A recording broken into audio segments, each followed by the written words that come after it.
case, I propose to put already the backup directly to the president in case of the micro is not working.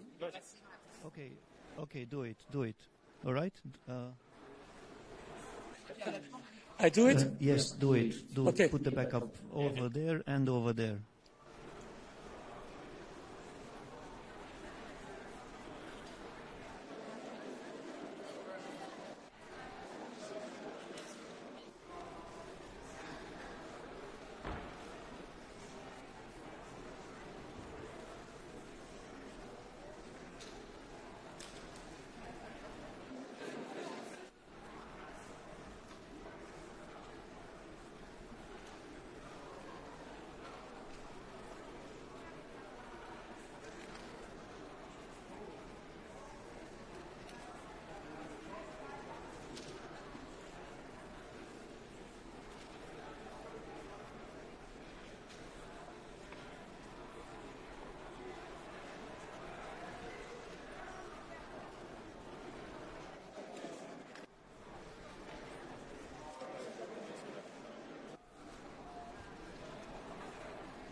Good morning, dear colleagues. Can I ask you to take your seats? The sitting is open.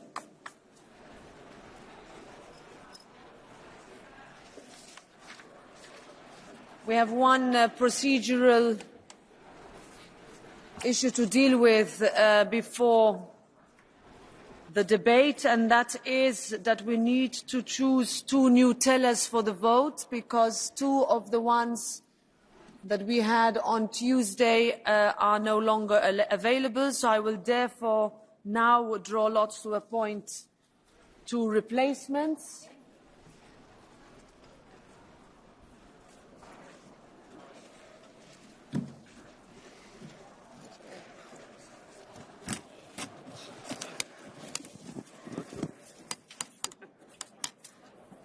So the first one is Mihai Tudorze.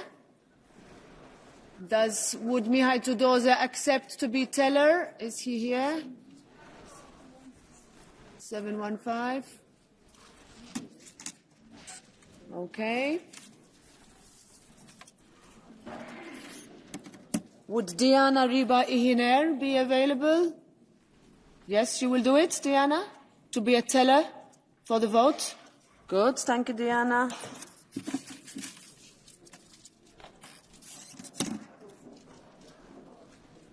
Bas Eickhout. Do you accept? Do you accept? Another one. He'll be busy. Özlem Demirel.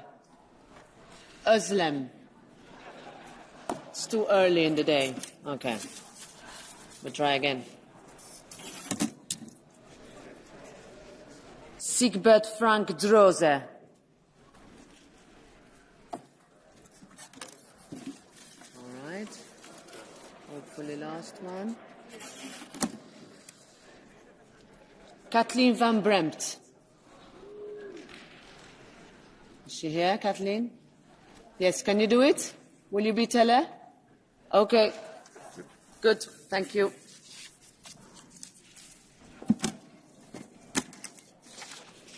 So the next item on the agenda is a statement by the candidate for President of the Commission. I give the floor immediately to the candidate, Ms. Ursula von der Leyen.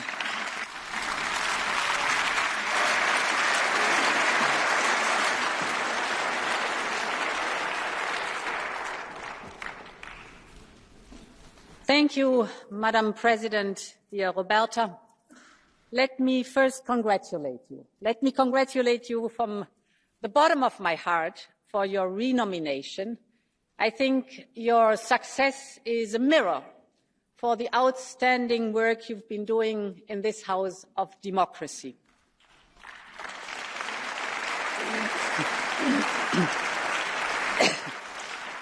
Honourable members, it is now 5 years since I first came to ask for your confidence. 5 years like no other in our union's history.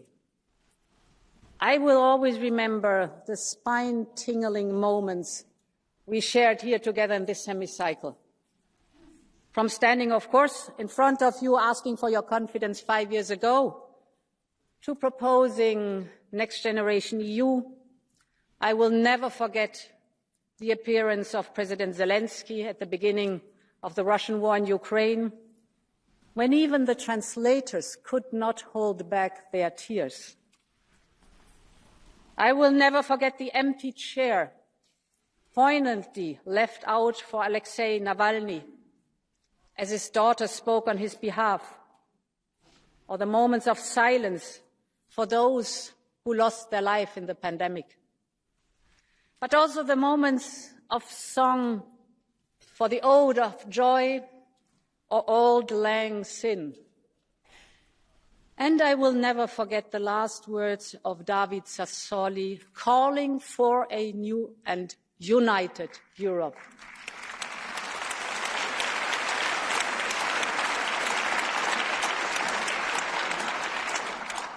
Honourable members, choices are the hinges of destiny. And in a world full of adversity, Europe's destiny hinges on what we do next.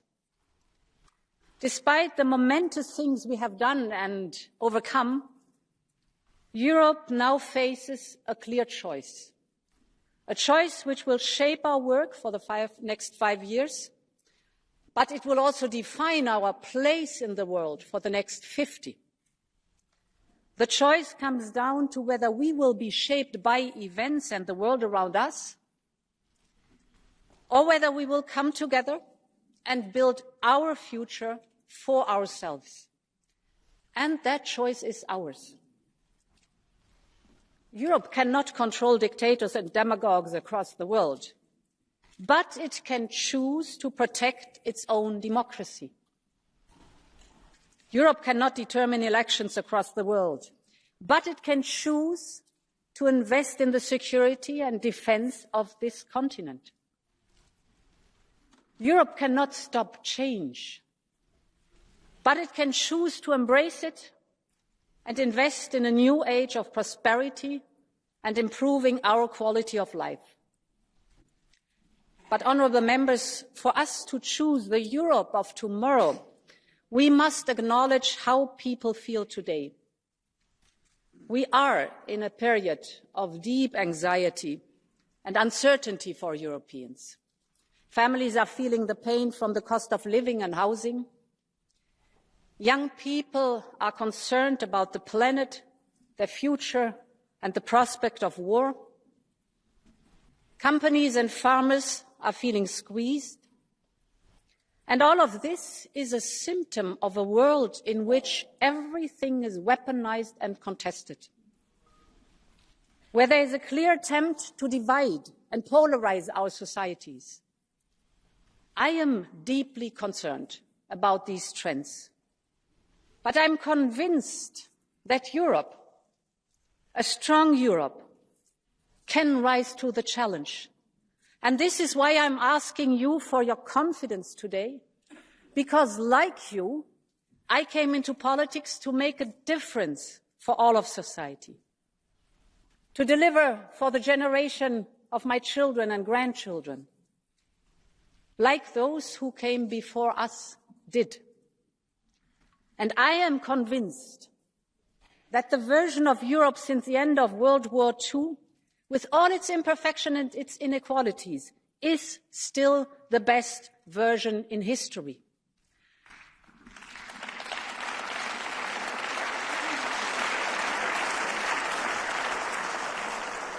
And I will never stand by and watch it be torn apart from the inside or from the outside. I will never let the extreme polarization of our societies become accepted. I will never accept that demagogues and extremists destroy our European way of life. And I stand here today ready to lead the fight with all the democratic forces in this House.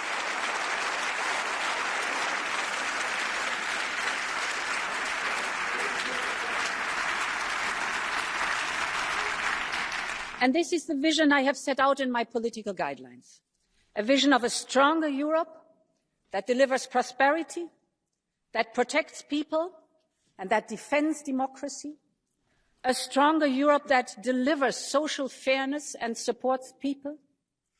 A stronger Europe that implements what it agrees in a fair way and that sticks to the targets of the European Green Deal with pragmatism, technology neutrality and innovation. I have listened carefully to the democratic forces in this Parliament, and I am convinced that these guidelines reflect how much we have in common, despite the differences that are healthy in any democracy. So, honourable members, our first priority will be prosperity and competitiveness. In the last 5 years, we have weathered the fiercest storm in our union's economic history. We have emerged stronger from the shock of lockdowns, and we have overcome an unprecedented energy crisis. We did this together, and I believe we can be proud of it. But we also know that our competitiveness needs a major boost. The fundamentals of the global economy are changing. Those who stand still will fall behind. Those who are not competitive will be dependent. So the race is on, and I want Europe to switch gear. And this starts with making business easier and faster. We need to deepen our single market across the board. We need less reporting, less bureaucracy, more trust, better enforcement, more faster permitting. And I will ensure that we are accountable for this, because only what gets measured gets done. And therefore,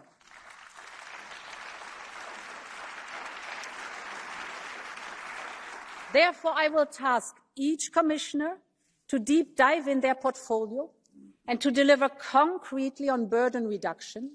And I will appoint a vice president to coordinate this work and to report on progress to this House once a year. I will introduce a revamped SME and competitiveness check as part of our better regulation toolbox. We all know that there is no Europe without small and medium enterprises. They are the heart of our economy. And therefore, let's get rid of burdensome micromanagement.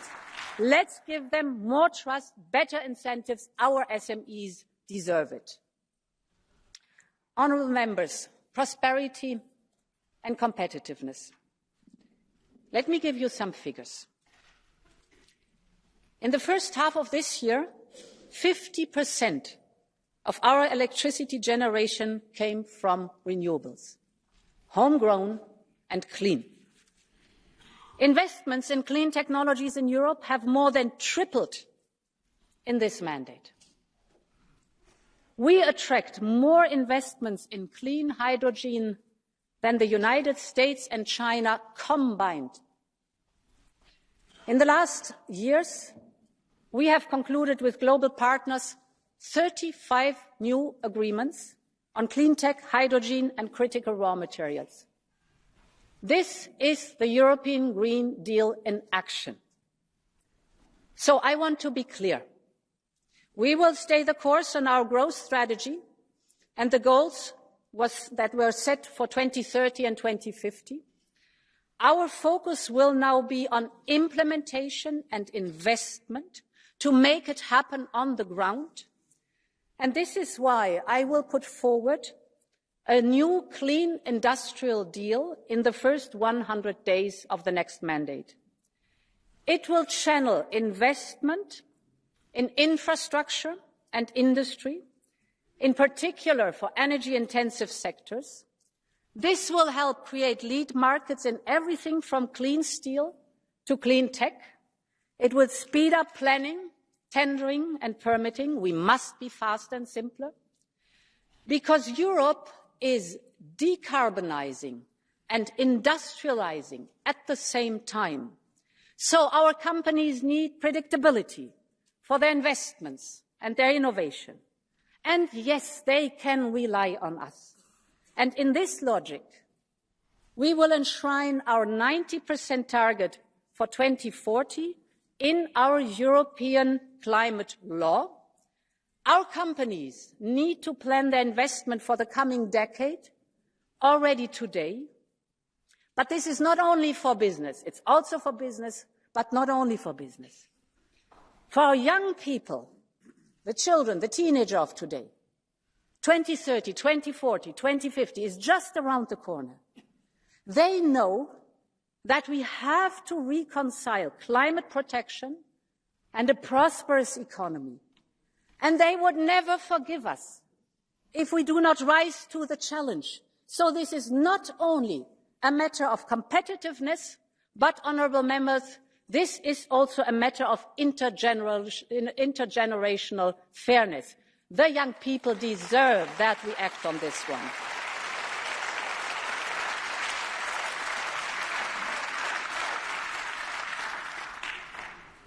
The new Clean Industrial Deal will also help bring down energy bills.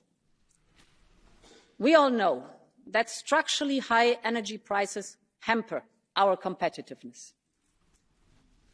And high energy bills are a major driver of energy poverty of people. I have not forgotten how Putin blackmailed us by cutting us off Russian fossil fuels.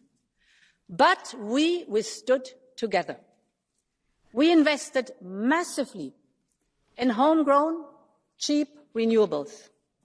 And this enabled us to break free from dirty Russian fossil fuels. Therefore, honourable members, together we will ensure that the era of dependency from Russian fossil fuels is over, once and for all.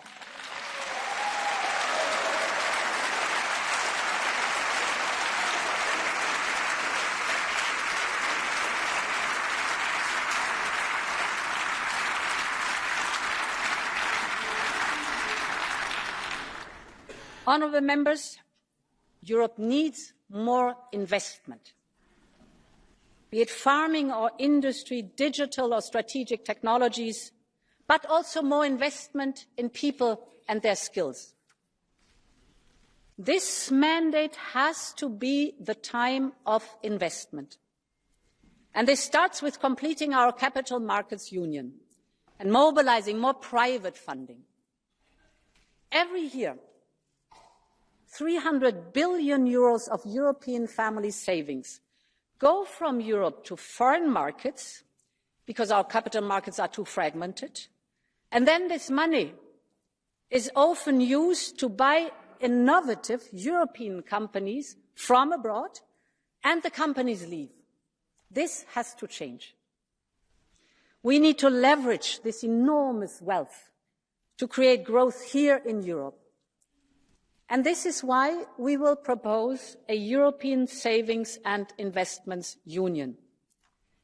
European startups should not need to look at the United States or Asia to finance their expansion.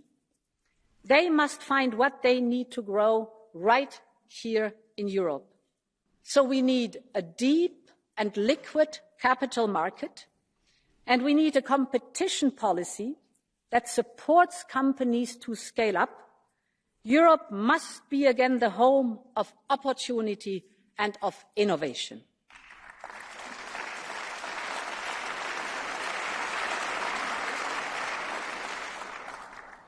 And honourable members, to unleash private investment, we also need public funding. Yes, we have the resources of Next Generation EU and the current budget, but this will come to an end within the next years, while our investment needs will not. Our new budget will be reinforced. We need more investment capacity. It must be more focused on policy, simpler for member states, and more impactful, so that we can use its power to leverage more private and public financing. And I will propose a new European Competitiveness Fund.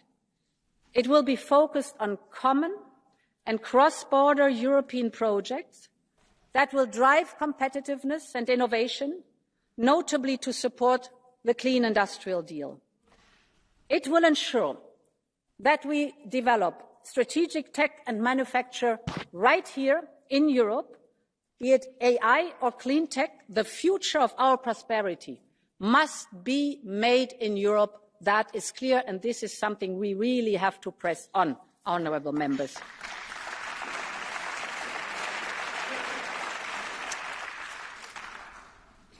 Honourable members, we must also invest more in our security and defence. Russia is still on the offensive in eastern Ukraine. They are banking on a war of attrition, on making the next winter even harsher than the last. Russia is banking on Europe and the West going soft, and some in Europe are playing along. 2 weeks ago, a European Union Prime Minister went to Moscow. This so-called peace mission was nothing but an appeasement mission. This was a plain appeasement mission.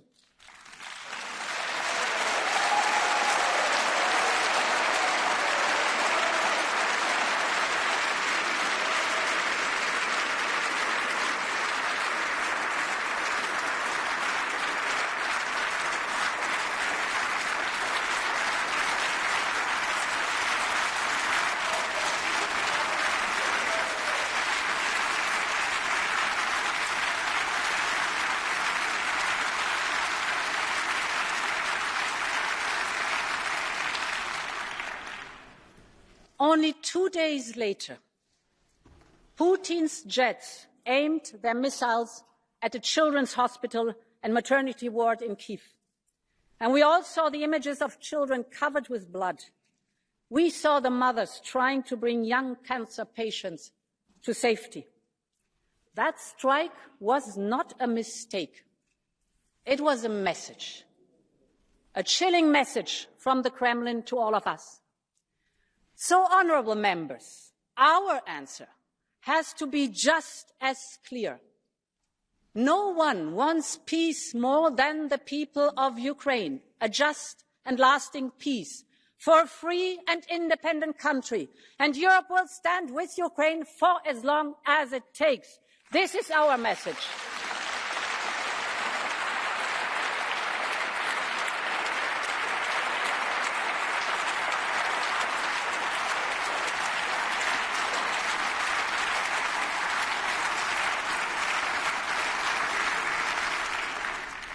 Mesdames et Messieurs les députés, nous devons donner à l'Ukraine tout ce dont elle a besoin pour résister et vaincre. Cela implique des choix fondamentaux pour notre avenir. Pour la première fois depuis des décennies, notre liberté est en danger.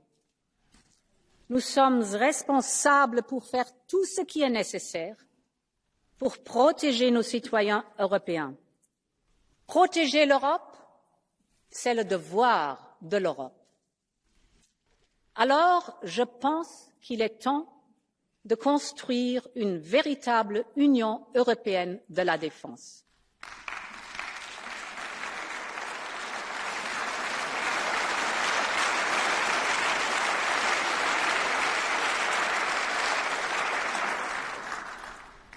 Je sais que certains ne sont peut-être pas à l'aise avec cette idée, mais ce qui devrait nous mettre mal à l'aise, ce sont les menaces qui pèsent sur notre sécurité.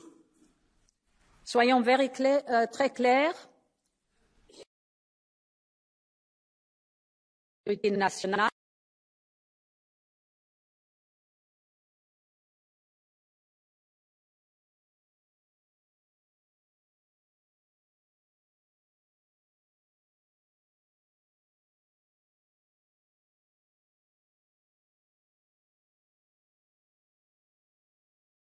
un marché unique de la défense. Nous devons investir plus dans les capacités de défense haut de gamme, c'est-à-dire l'Europe doit avancer sur la voie tracée par la déclaration de Versailles. Nous devons investir plus, nous devons investir ensemble et nous devons créer des projets européens communs. Par exemple, un système complet de défense aérienne, a European Air Shield, non seulement pour protéger notre espace aérien, mais aussi comme symbole fort de l'unité de l'Europe en matière de défense.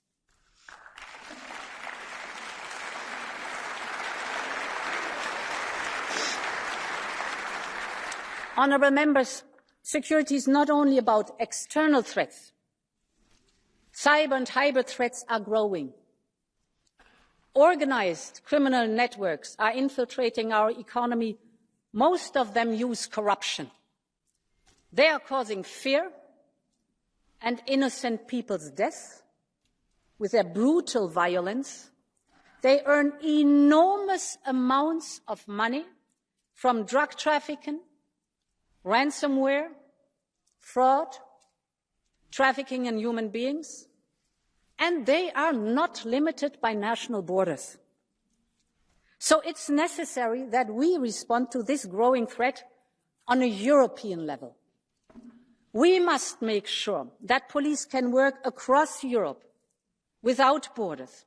That is why I will propose to double Europol's staff and strengthen its mandate. I want Europol to become a truly operational police agency.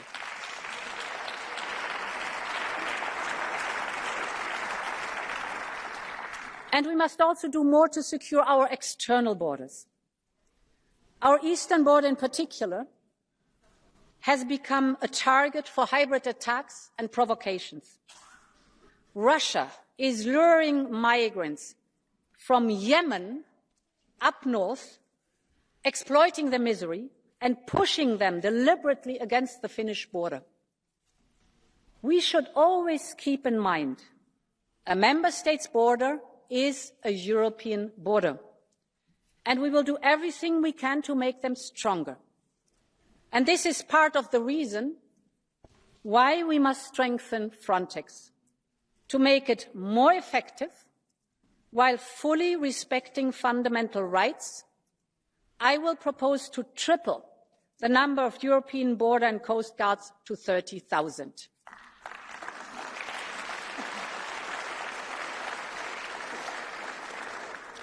More secure borders will also help us to manage migration in a more structured and fair way. The Migration and Asylum Pact is a huge step forward. We put solidarity at the heart of our common response. Migration challenges need a European response with a fair and firm approach based on our values, always remembering that migrants are human beings like you and me, and all of us, we are protected by human rights. I know that many pessimists thought that migration was too divisive to agree on, but we proved them wrong. Together we made it, and we have emerged stronger from it. Now we must collectively focus on implementation and support member states in making it a reality on the ground, and there will be more to do. We need a common approach on returns to make them more effective and dignified, and we need to develop our comprehensive partnerships, in particular across our southern neighbourhood. The Mediterranean region should get undivided attention. And this is why I will appoint a commissioner for the region and propose a new agenda for the Mediterranean together with Kaja Kallas, because the future of those two Mediterranean shores is one and the same.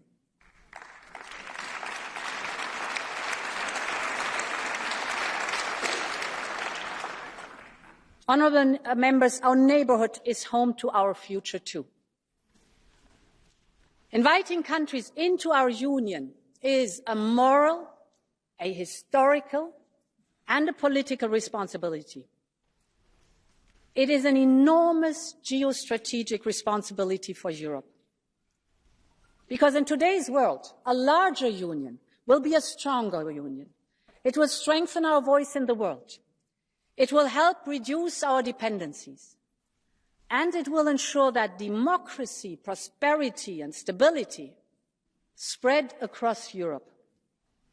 We will support candidates by working on investment and reform and integrating them where we can into our legal framework.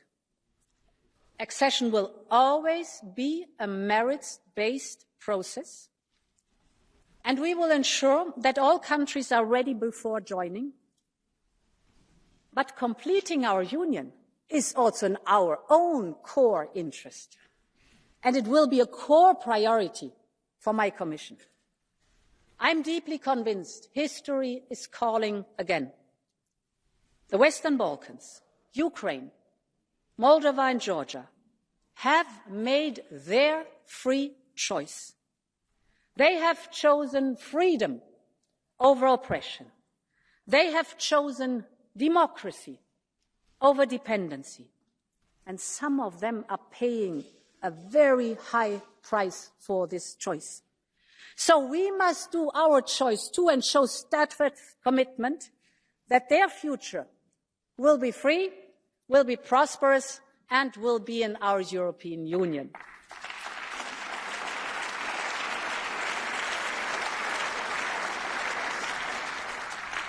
Honourable members, Europe has a responsibility to play an active role in the world, starting in our neighbourhood.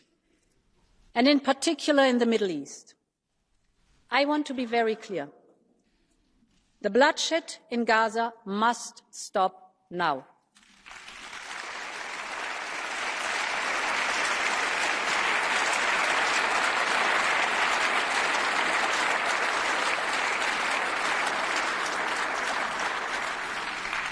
Too many children, women and civilians have lost their lives as a result of Israel's response to Hamas' brutal terror. The people of Gaza cannot bear anymore, and humanity cannot bear anymore. We need an immediate and enduring ceasefire. We need the release of Israeli hostages, and we need to prepare for the day after.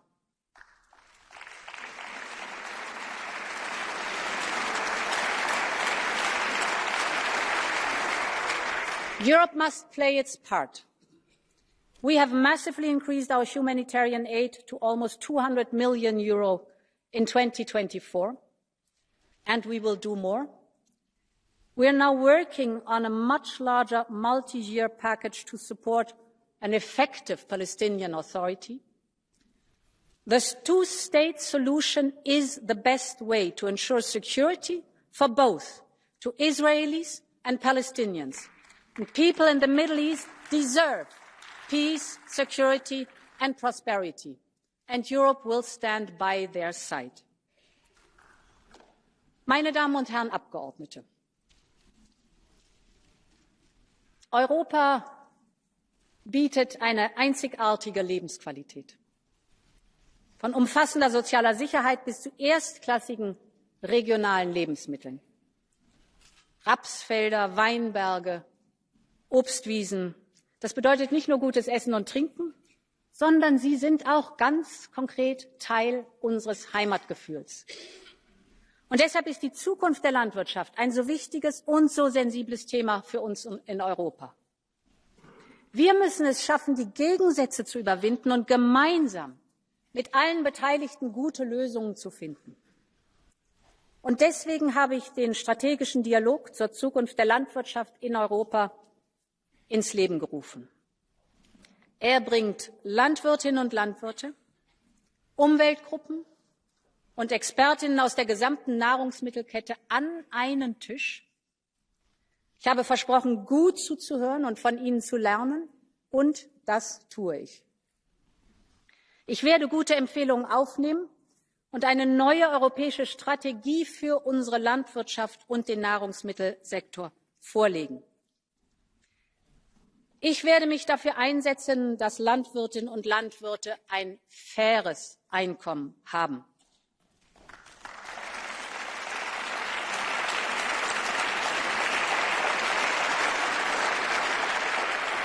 Niemand sollte gezwungen sein, gute Lebensmittel unter Produktionskosten zu verkaufen.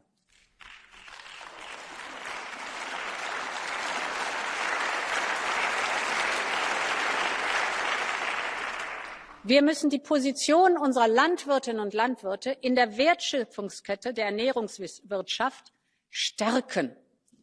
Und wir brauchen klügere Anreize, mehr Innovation, mehr Zugang zu Kapital.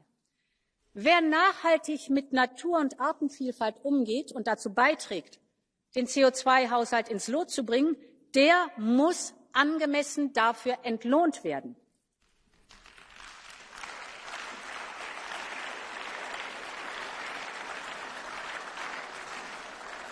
Und unsere Landwirtinnen und Landwirte prägen unsere Landschaften. Sie prägen das Gesicht Europas. Sie sind Teil unserer Kultur. Sie sorgen für Ernährungssicherheit. Und deshalb sind wir alle stolz auf sie. Deshalb müssen wir gemeinsam die Probleme angehen, die auf ihnen lasten. Sie spüren den Klimawandel. Extremwetter und Wasserknappheit setzen ihnen von Jahr zu Jahr mehr zu. Europa erwärmt sich doppelt so schnell wie der globale Durchschnitt. Wir sehen die verheerenden Auswirkungen bereits auf Feldern und in Wäldern. Das heißt, das Gesicht auch unserer ländlichen Gemeinden verändert sich. Wir müssen mehr tun, um mit der Landwirtschaft uns besser darauf vorzubereiten, was durch den Klimawandel auf uns zukommt. Und deshalb werde ich einen Plan für die Landwirtschaft vorlegen, um die nötige Anpassung an den Klimawandel zu bewältigen und parallel eine Strategie zum nachhaltigen Umgang mit der kostbaren Ressource Wasser. Nicht nur unsere Ernährungssicherheit hängt davon ab, sondern auch unsere gesamte Wettbewerbsfähigkeit. Es ist Zeit, dass wir diese Aufgabe beherzt angehen.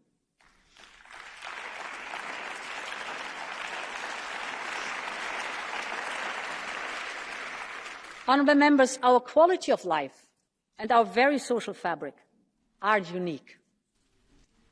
We made historic steps forward on our pillar of social rights, with minimum wages to the first ever child guarantee, just to name a few. During the pandemic, we saved 40 million jobs with SURE, and we can be very proud of it. But many new challenges have emerged, from the impact of AI to mental health at work and new drivers of poverty. So we need a new action plan for the implementation of the pillar. We must ensure fair transitions and good working conditions for workers and self-employed people. And crucial for that is social dialogue, the hallmark of our social market economy. We will therefore work to increase collective bargaining and strengthen the European dialogue, and we will address those issues that Europeans feel the most in their daily lives. Take housing. Europe faces a housing crisis, with people of all age and families of all size affected. Prices and rents are soaring. People are struggling to find affordable homes. This is why, for the first time, I will appoint a commissioner with a direct responsibility for the topic of housing.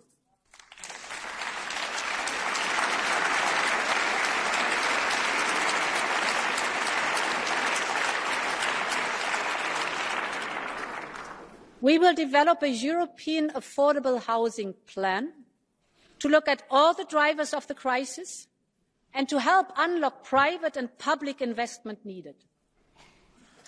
Typically, housing is not seen as a European issue. Some might say we should not get involved. But I want this Commission to support people where it matters most, and if it matters to Europeans, then it matters to Europe.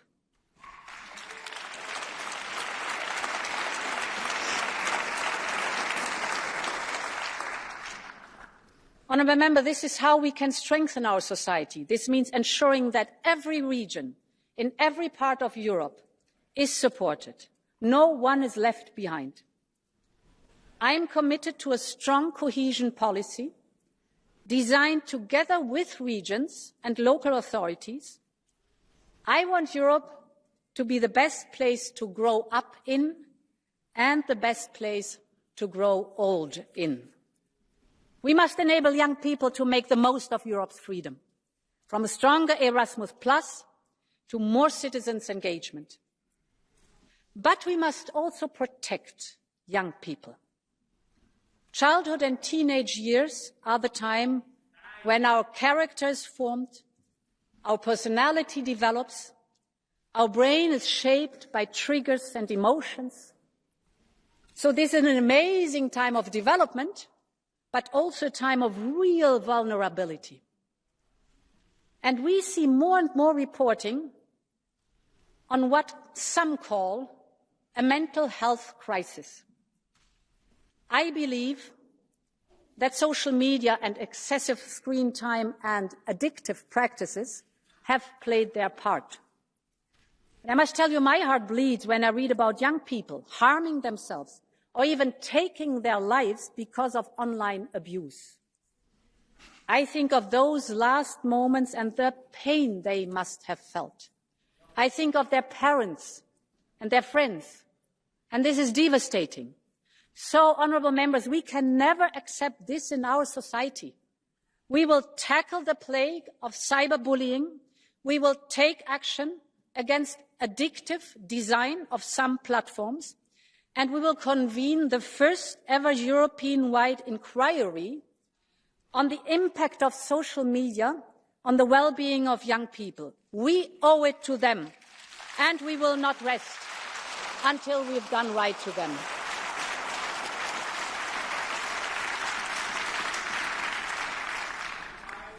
And honourable members, one of the most fundamental choices we face is exactly what kind of societies we want for our children and grandchildren, and in particular for our daughters and granddaughters. On women's rights, we have achieved together the unthinkable, thanks to the amazing solidarity in this House of European democracy across all party lines. After 10 years of struggle, we have unblocked the Women on Boards Directive. We have achieved huge progress on pay transparency. And let me tell you, there's not the slightest argument and reason why women should get paid less for the same work than men.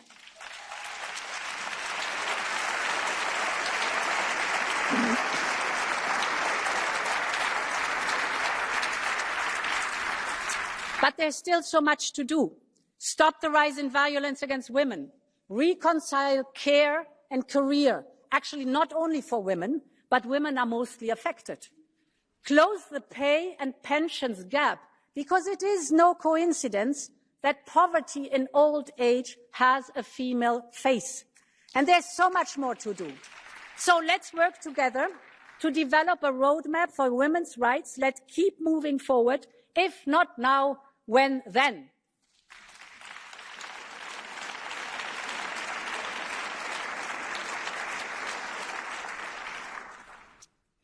Mesdames et Messieurs les députés, la démocratie est notre trésor commun. Elle est le cadre du sein duquel nos différences et nos désaccords peuvent s'exprimer. Le cadre est aussi vital que fragile. Très longtemps, nous l'avons considéré comme acquis. Nous sommes devenus des démocrates de confort. Mais aujourd'hui, nos démocraties sont menacées. La Russie mène une guerre sans relâche sur le sol européen en Ukraine depuis plus de 2 ans. Partout dans l'Union et au sein même de nos institutions, nos services et des journalistes, dont je veux saluer ici le travail, révèlent des cas d'espionnage, de cyberattaques, de corruption, de campagnes de désinformation menées par des acteurs étrangers, notamment russes et chinois. Jamais depuis des décennies, le niveau de menaces et d'attaques hybrides n'a été aussi élevé. Au sein de la Commission, nous avons pleinement conscience de cette situation et agissons en responsabilité depuis de nombreuses années. Un énorme travail d'analyse est réalisé et des premiers outils efficaces ont été mis en œuvre, en bonne coopération avec les États membres. Mais nous devons aller plus loin. Nous devons empêcher les acteurs étrangers hostiles d'interférer dans nos processus démocratiques, de les miner et enfin de les détruire. Pour cela, nous devons prendre des mesures fortes au niveau européen. Si vous m'accordez aujourd'hui votre confiance, la Commission proposera un bouclier européen de la démocratie. L'Union a besoin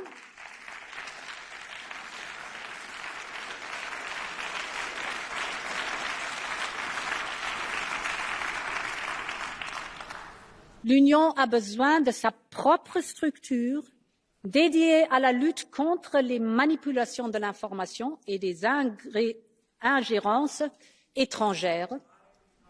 Cette structure regroupera toute l'expertise et assurera la liaison et la coordination avec les agences nationales existantes. Les capacités de renseignement, de détection, d'action mais aussi de sanctions doivent être renforcées. Le bouclier va prendre en compte les recommandations émanant des travaux menés ici par les commissions spéciales sur les ingérences étrangères pour mieux protéger nos démocraties. Il est urgent de doter l'Union européenne d'outils performants de cyberdéfense, d'imposer la transparence des financements étrangers de notre vie publique comme une règle commune, mais aussi de garantir un cadre informationnel fiable. Et pour cela, l'Union doit soutenir le journalisme indépendant.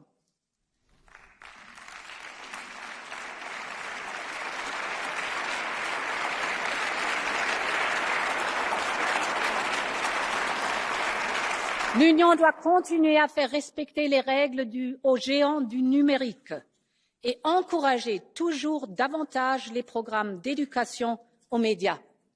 La démocratie européenne peut être plus participative, plus vivante, la société civile mieux aider et défendre. Je sais pouvoir compter sur votre soutien pour faire advenir ce grand plan de défense de la démocratie européenne. Honourable members, but we will also step up our work on defending all parts of our democracy. We will protect free media and civil society. The rule of law and the fight against corruption will be at the heart of our work.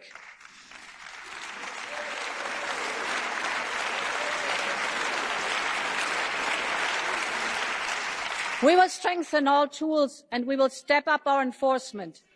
We will ensure rule of law reports that they focus on the single market dimension to help protect companies. And we will keep a very clear principle in our budget. Respecting the rule of law is a must for EU funds in this budget and in future.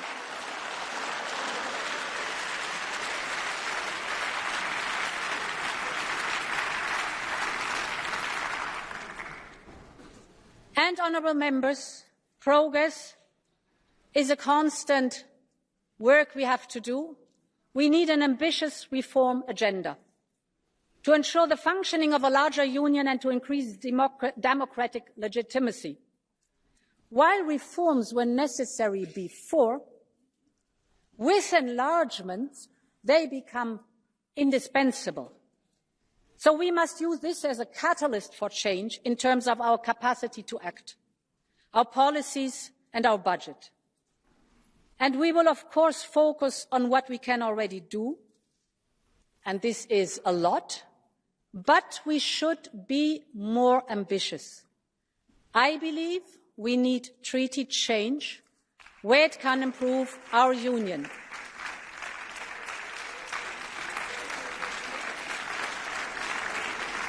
And I want to work on that with this House, and this will be part of a closer partnership between the Commission and the Parliament. I have listened to your demands and concerns. I continue to support your right of initiative, and we will increase our cooperation on Article 225 resolutions to ensure we will follow up.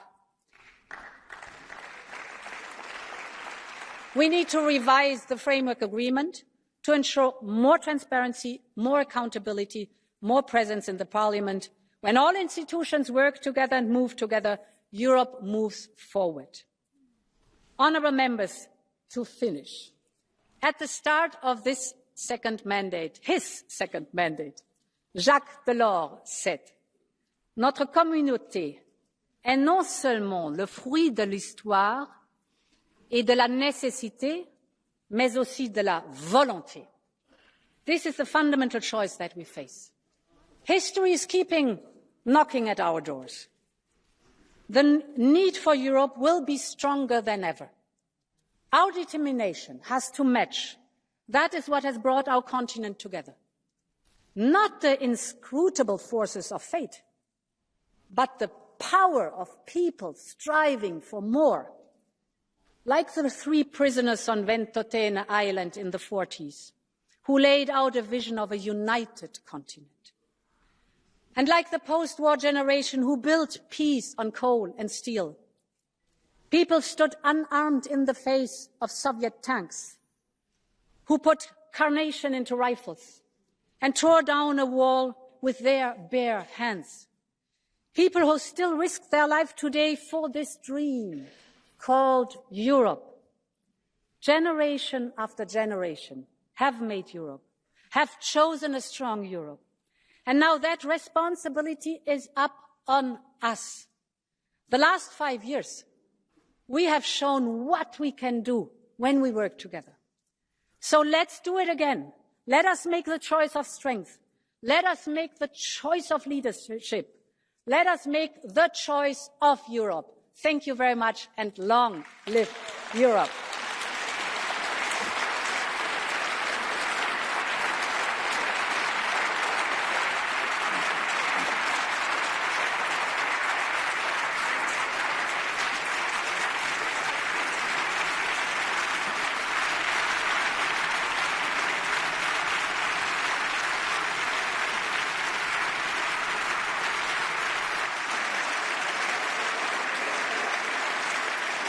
Thank you.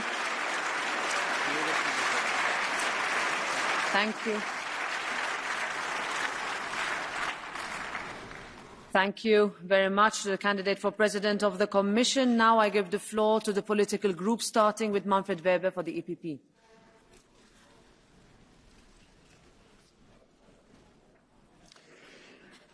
President Metsola, President von der Leyen, Presidency. Dear colleagues, 1 month ago, 180 million Europeans went to the ballot boxes. Never before have so many Europeans voted for the European Parliament. We in this House mirror the political landscape of Europe. And we as EPP, we won the elections. We are the far biggest group in this House, and we have half of the members of the European Council in our family. But we know that European success has never been a one-party show. We are bridge builders. We love the compromise. And since Adenauer, de Gasperi, Schuman, all of them were Christian Democrats, we are convinced Europeans. And we showed already this idea of unity. I mean, the vote for our President, Roberta Metsola. She is a great president, and you can understand that we as EPP, we are proud to see her managing and representing our Parliament. I thank you all for the great support she got. She truly deserves it. Today, we must do the next step, to vote for Ursula von der Leyen as President of the European Commission. Allow me to present some considerations before we vote. The EPP nominated Ursula von der Leyen as our candidate for the post 4 months ago in Bucharest. She was campaigning, she argued, she defended our programme. She and we as party, we won the elections, and today she is also candidate of the European Council. We had in this chamber so many debates about attacks against European democracy. I tell you, if you want to defend democracy, vote today for Ursula von der Leyen. We know her. She respects our Parliament. She was always present when we had discussions. She knows that her power is democratically based on the mandate we give her here. And she knows she is politically also accountable to us. We know her. She is ready to lead. The Green Deal, fundamental and necessary legislation to show the world that we can and must stop climate change. COVID, no first and second class European. Solidarity with the Next Generation EU Fund. And Ukraine, dear friends. She was leading the unconditional support and the clear commitment that one day Ukrainians will sit here with us as colleagues in this European Parliament. Thank you, Ursula, for this clear leadership. And we know her. She is the first female president of the European Commission. We as EPP are proud to present this week 2 strong female candidates for the presidential jobs. We can talk a lot about gender equality for women. I tell you now is the moment to implement it in practice with voting for Ursula von der Leyen. We have to overcome the fears of people. We have to answer the questions, and we have to fulfil their dreams for tomorrow. Next to the strong personalities, the programme, dear colleagues, counts. And allow me to underline 3 EPP priorities. First, we listen to the voters, to the workers in the steel and car manufacturing sectors, the craftsmen, the farmers. And that's why we are happy that Ursula von der Leyen is proposing fair competitiveness and also prosperity as a first chapter of her guidelines. Second, we listen to the people in Ukraine. Putin is a war criminal and we must stop him. Increased support for Ukraine and a European defence pillar, that is what is needed, and Ursula von der Leyen is proposing this. And thirdly, we listen to the people who are afraid about too many illegal migrants. We opened the door for around 3 million Ukrainian refugees. So Europe showed that we stick to the Geneva Convention and to the right of asylum. But still, there are too many people illegally crossing our borders, and we have to stop this. We should be deciding about who is entering and not the smugglers. And Ursula von der Leyen is presenting exactly their solutions for us. Her programme, dear colleagues, is the right programme for the next years. Today, there is a lot at stake. Europeans want a democratic, not a radical Europe. They want us to work together and to build compromise, not to divide people like Orban, Le Pen and Mélenchon do. Europeans want a united, not a divided Europe. Our friends in America are in deep waters. Putin brings war and wants to divide Europe. Today, we have to send a strong signal of a united and determined Europe. Many of you, dear colleagues, know my personal history. I urge you, vote for Ursula von der Leyen. It's the right choice. The EPP will certainly do so. Thank you so much. Thank you. And now for the S&D Group, Irache García Pérez.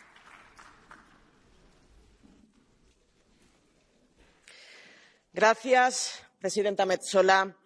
Señora von der Leyen, bienvenida al Parlamento. Hoy regresamos a la Casa de la Democracia Europea gracias a la confianza de los ciudadanos y las ciudadanas. Y a partir de hoy estamos obligados a seguir construyendo la Unión que eligieron con el poder de los votos, con el poder de la democracia. Frente a la aspiración de la extrema derecha de volver a la Europa de las naciones que trajo las dos catástrofes mundiales, el 9 de junio ganó la Europa de la paz y el progreso que las fuerzas europeístas hemos construido en los últimos 70 años. Y el compromiso de la familia socialdemócrata es firme. Seremos el muro de contención de la extrema derecha en toda la Unión Europea. Señora von der Leyen, ante el auge de la extrema derecha estamos obligados y obligadas a hacer un examen de conciencia.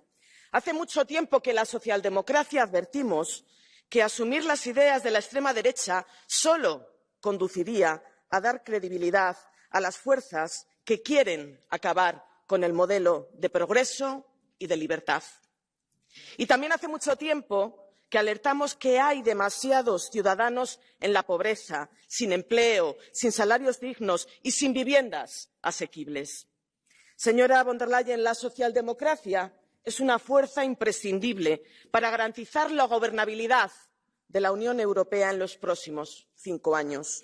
Nuestro apoyo a su presidencia estará condicionado a la obligación de ofrecer un proyecto de Europa que acabe con las desigualdades y garantice la igualdad de oportunidades. Nunca renunciaremos a una Unión a la vanguardia en la lucha contra el cambio climático. Demostraremos que es posible una Unión que innove, que compita y que crezca al mismo tiempo que devuelve la dignidad a los trabajadores con nuevos derechos y fortalece los servicios públicos. Una Unión con un pilar social fuerte que garantice ingresos mínimos vitales, el derecho a desconectar, el teletrabajo, una estrategia antipobreza. Un comisario responsable de vivienda es una buena noticia y es imprescindible porque el acceso a la vivienda es una necesidad vital para nuestra ciudadanía. Y por nuestro firme compromiso con la vivienda, nuestro grupo impulsará aquí en esta Cámara una comisión especial para analizar todos los retos de la vivienda en Europa. Ninguna fuerza podrá detenernos en nuestra aspiración irrenunciable a alcanzar la unión de la igualdad entre hombres y mujeres. en una Unión que ponga fin a toda injusticia, con la Carta Europea de Derechos de las Mujeres, la revisión de la transparencia salarial y también la incorporación de la violencia de género a la lista de delitos de la Unión. Cumpliremos con nuestras promesas en una Unión con un presupuesto fuerte, en una Unión que sea capaz de afrontar todos estos retos. Y, ante todo, defenderemos la Unión de la paz, los derechos humanos y la democracia. Una Unión que exporte su modelo de paz y que no se resigne a la lacra de la guerra, ni en Ucrania ni en Gaza. Una Unión valiente que confisque los 200.000 millones de euros de bienes públicos rusos inmovilizados para defender a Ucrania, y también que lidere una conferencia internacional de paz que haga posible el nacimiento del Estado palestino. Termino. Señora von der Leyen, usted debe saber cuál es el lado correcto de la historia. Enfréntese a las fuerzas reaccionarias que defienden una agenda medioambiental insostenible, que degradan a las mujeres y a la comunidad LGTBI, que deshumanizan a los migrantes y refugiados y que agreden a quienes piensan diferente. Esté a la altura de los valores europeos y avancemos juntos y juntas en la construcción de la única Europa posible, la Europa de la justicia social. Muchas gracias. Now I give the floor to Jordan Bardella for the Patriots for Europe Group. Madame la Présidente du Parlement européen, Madame von der Leyen, le scrutin des élections européennes de juin dernier a délivré ses leçons et nul ne peut les ignorer. En renforçant les partis patriotes sur tout le continent, en désavouant les centristes, la gauche et les verts qui subissent des reflux importants, les peuples d'Europe ont fait entendre leur aspiration à la protection, à la défense de leur identité et, par-dessus tout, à la démocratie. Ils ont dit leur refus d'une écologie punitive, prétexte pour s'en prendre à leurs traditions, à nos agriculteurs, à leur niveau de vie.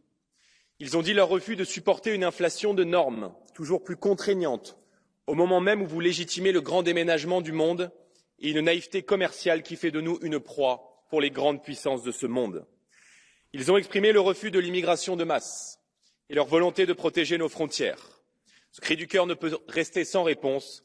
Les Européens veulent demeurer eux-mêmes. Poursuivre comme si de rien n'était sur la voie du Green Deal ou de l'immigration imposée par le pacte migratoire serait ignorer la nouvelle donne sortie des urnes. À l'heure du retour de la guerre à nos portes et de l'agression russe, à l'heure du risque de décrochage économique, à l'heure du défi climatique, migratoire, de celui posé par les nouvelles technologies et l'intelligence artificielle, notre avenir passera par la souveraineté et la quête d'une indispensable autonomie stratégique pour l'Europe et pour nos nations. Pour l'Europe, mais aussi pour la France. J'appelle les eurodéputés de ce Parlement à faire que le mandat de Mme von der Leyen à la tête de la Commission reste unique. En cohérence et en responsabilité, les patriotes pour l'Europe s'opposeront, Madame, à votre reconduction. Merci. Now for the ECR Group, Nicola Procaccini.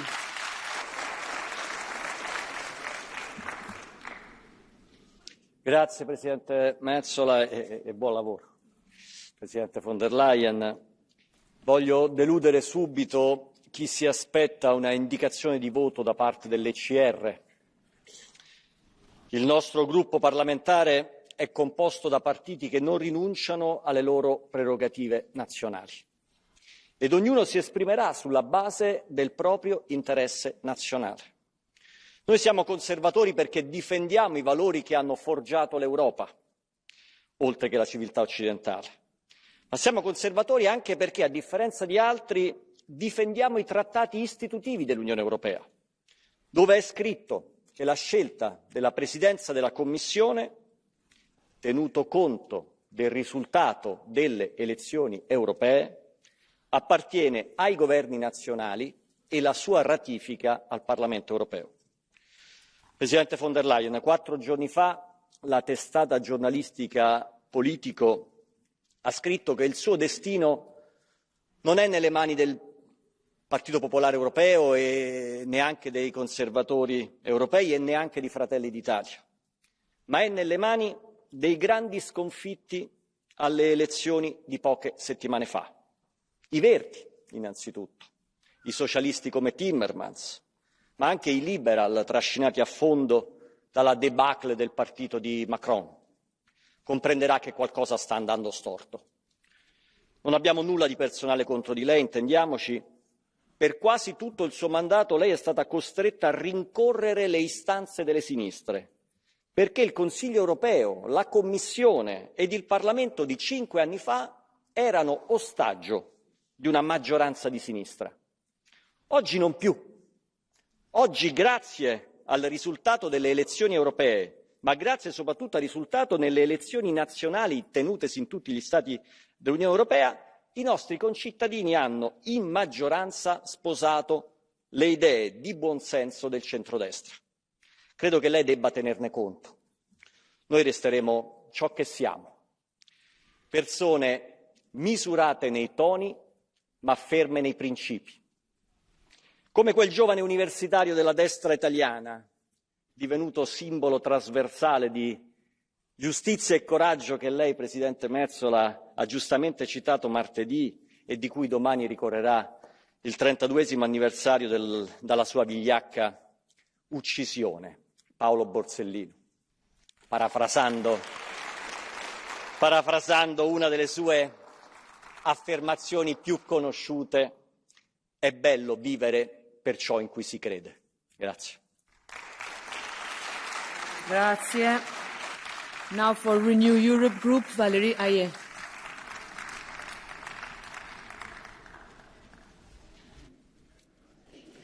Merci Madame la Présidente. Madame la Présidente, Madame la candidate, je vous rassure, il reste bien d'autres pro-européens dans cet hémicycle.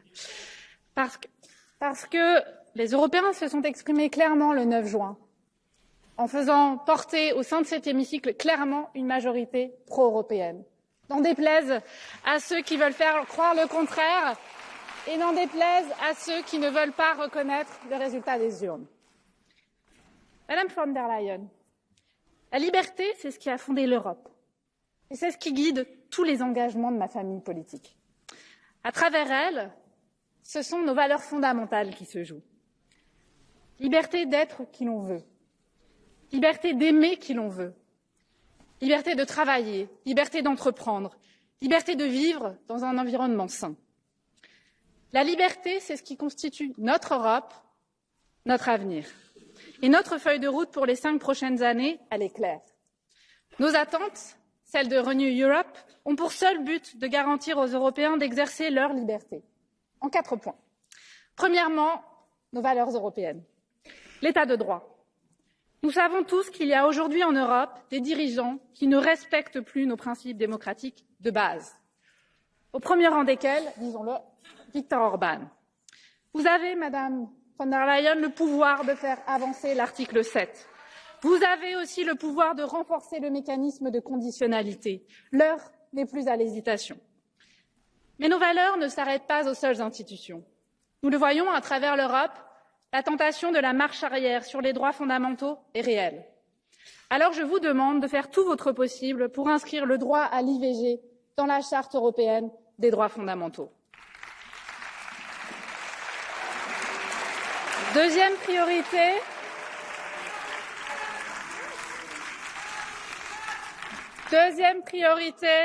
l'économie.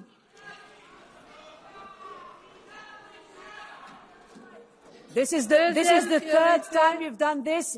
I ask that the member is taken out of the room.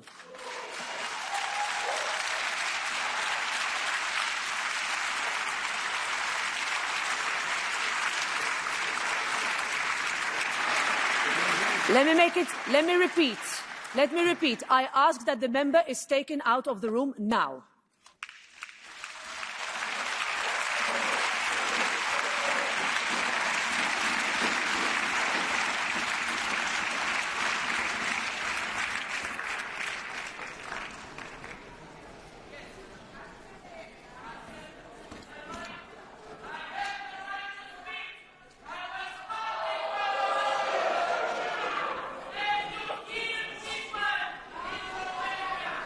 Do I have to say it again?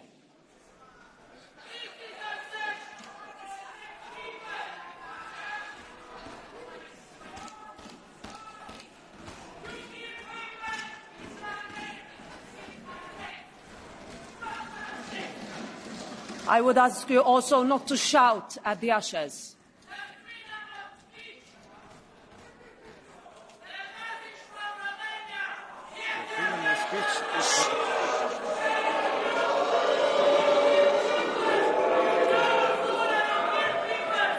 How many people, how many colleagues need to come and escort you out of the room? I think you've spoken enough. Madame Ayer.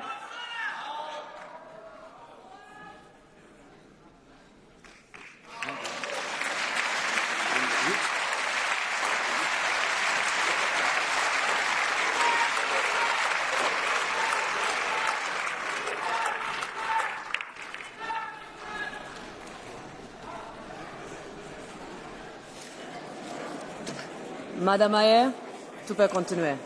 Merci Madame la Présidente. Preuve, s'il en était besoin, qu'il est fondamental et urgent de défendre le droit à l'IVG partout en Europe. Deuxième priorité,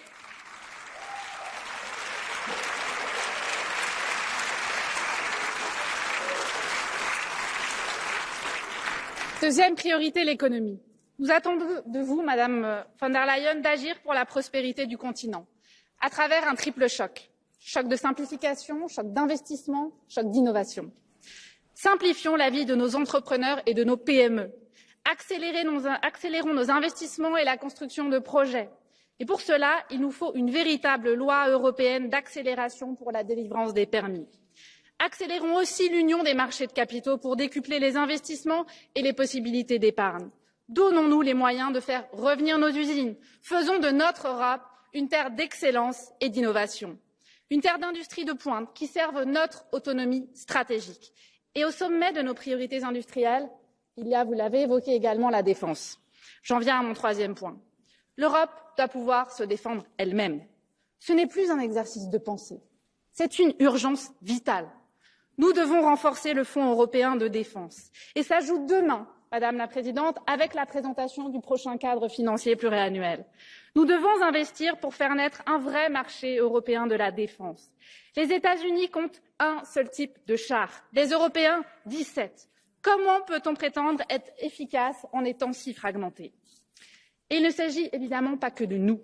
Nous avons promis au peuple ukrainien qui repousse l'invasion russe que nous serions à leur côté as long as it takes. Vous l'avez dit, Madame von der Leyen. Mais il faut aller plus loin. Nous devons l'être sans attendre, as soon as possible. Enfin, Madame, une autre menace plane sur notre avenir, le dérèglement climatique. Alors nous vous le demandons clairement. Ne reculez pas sur le pacte vert. Ne reculez pas. Sortons des énergies fossiles, lançons un pacte d'adaptation au climat et accompagnons tous les Européens, les ménages, les entreprises, avec le renforcement du Fonds pour une transition juste. Et je n'oublie pas évidemment le monde agricole qui a été traversé par une crise majeure ces derniers mois. On a répondu avec des mesures d'urgence qui étaient nécessaires. On doit avancer désormais avec les mesures structurelles sur le prix et sur la concurrence loyale, comme vous l'avez évoqué. Voilà ce que nous attendons de vous, Madame. Le chantier qui est devant nous, il est colossal. Mais nous sommes déterminés à le mener. Et nous le ferons. Parce qu'ensemble, depuis 5 ans, nous avons tenu la barre. Ensemble, nous avons protégé les Européens face à la pandémie et lancé un plan de relance inédit. Ensemble, nous avons fait entrer notre économie dans le XXIe siècle, adopté le pacte Asile et Migration et mis l'Europe sur la voie de la décarbonation. Nous vous avons entendu ce matin, Madame von der Leyen. Votre feuille de route rejoint les ambitions de ma famille politique. Mon groupe politique sera toujours un partenaire de travail exigeant, mais fiable. Nos demandes sont claires, notre volonté aussi. Nous n'aurons qu'un seul cap, l'intérêt supérieur des Européens, et j'ai confiance que cet engagement, nous le partageons. Je vous remercie. Now I give the floor now of the Green Group to Terry Reinske.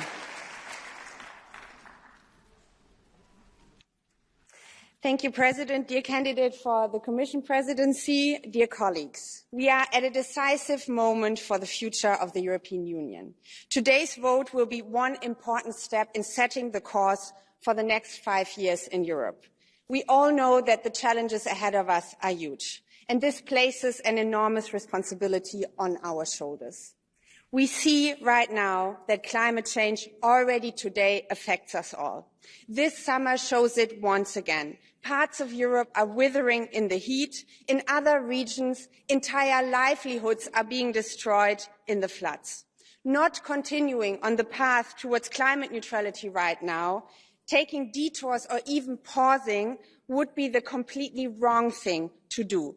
Colleagues, we cannot backtrack on the Green Deal.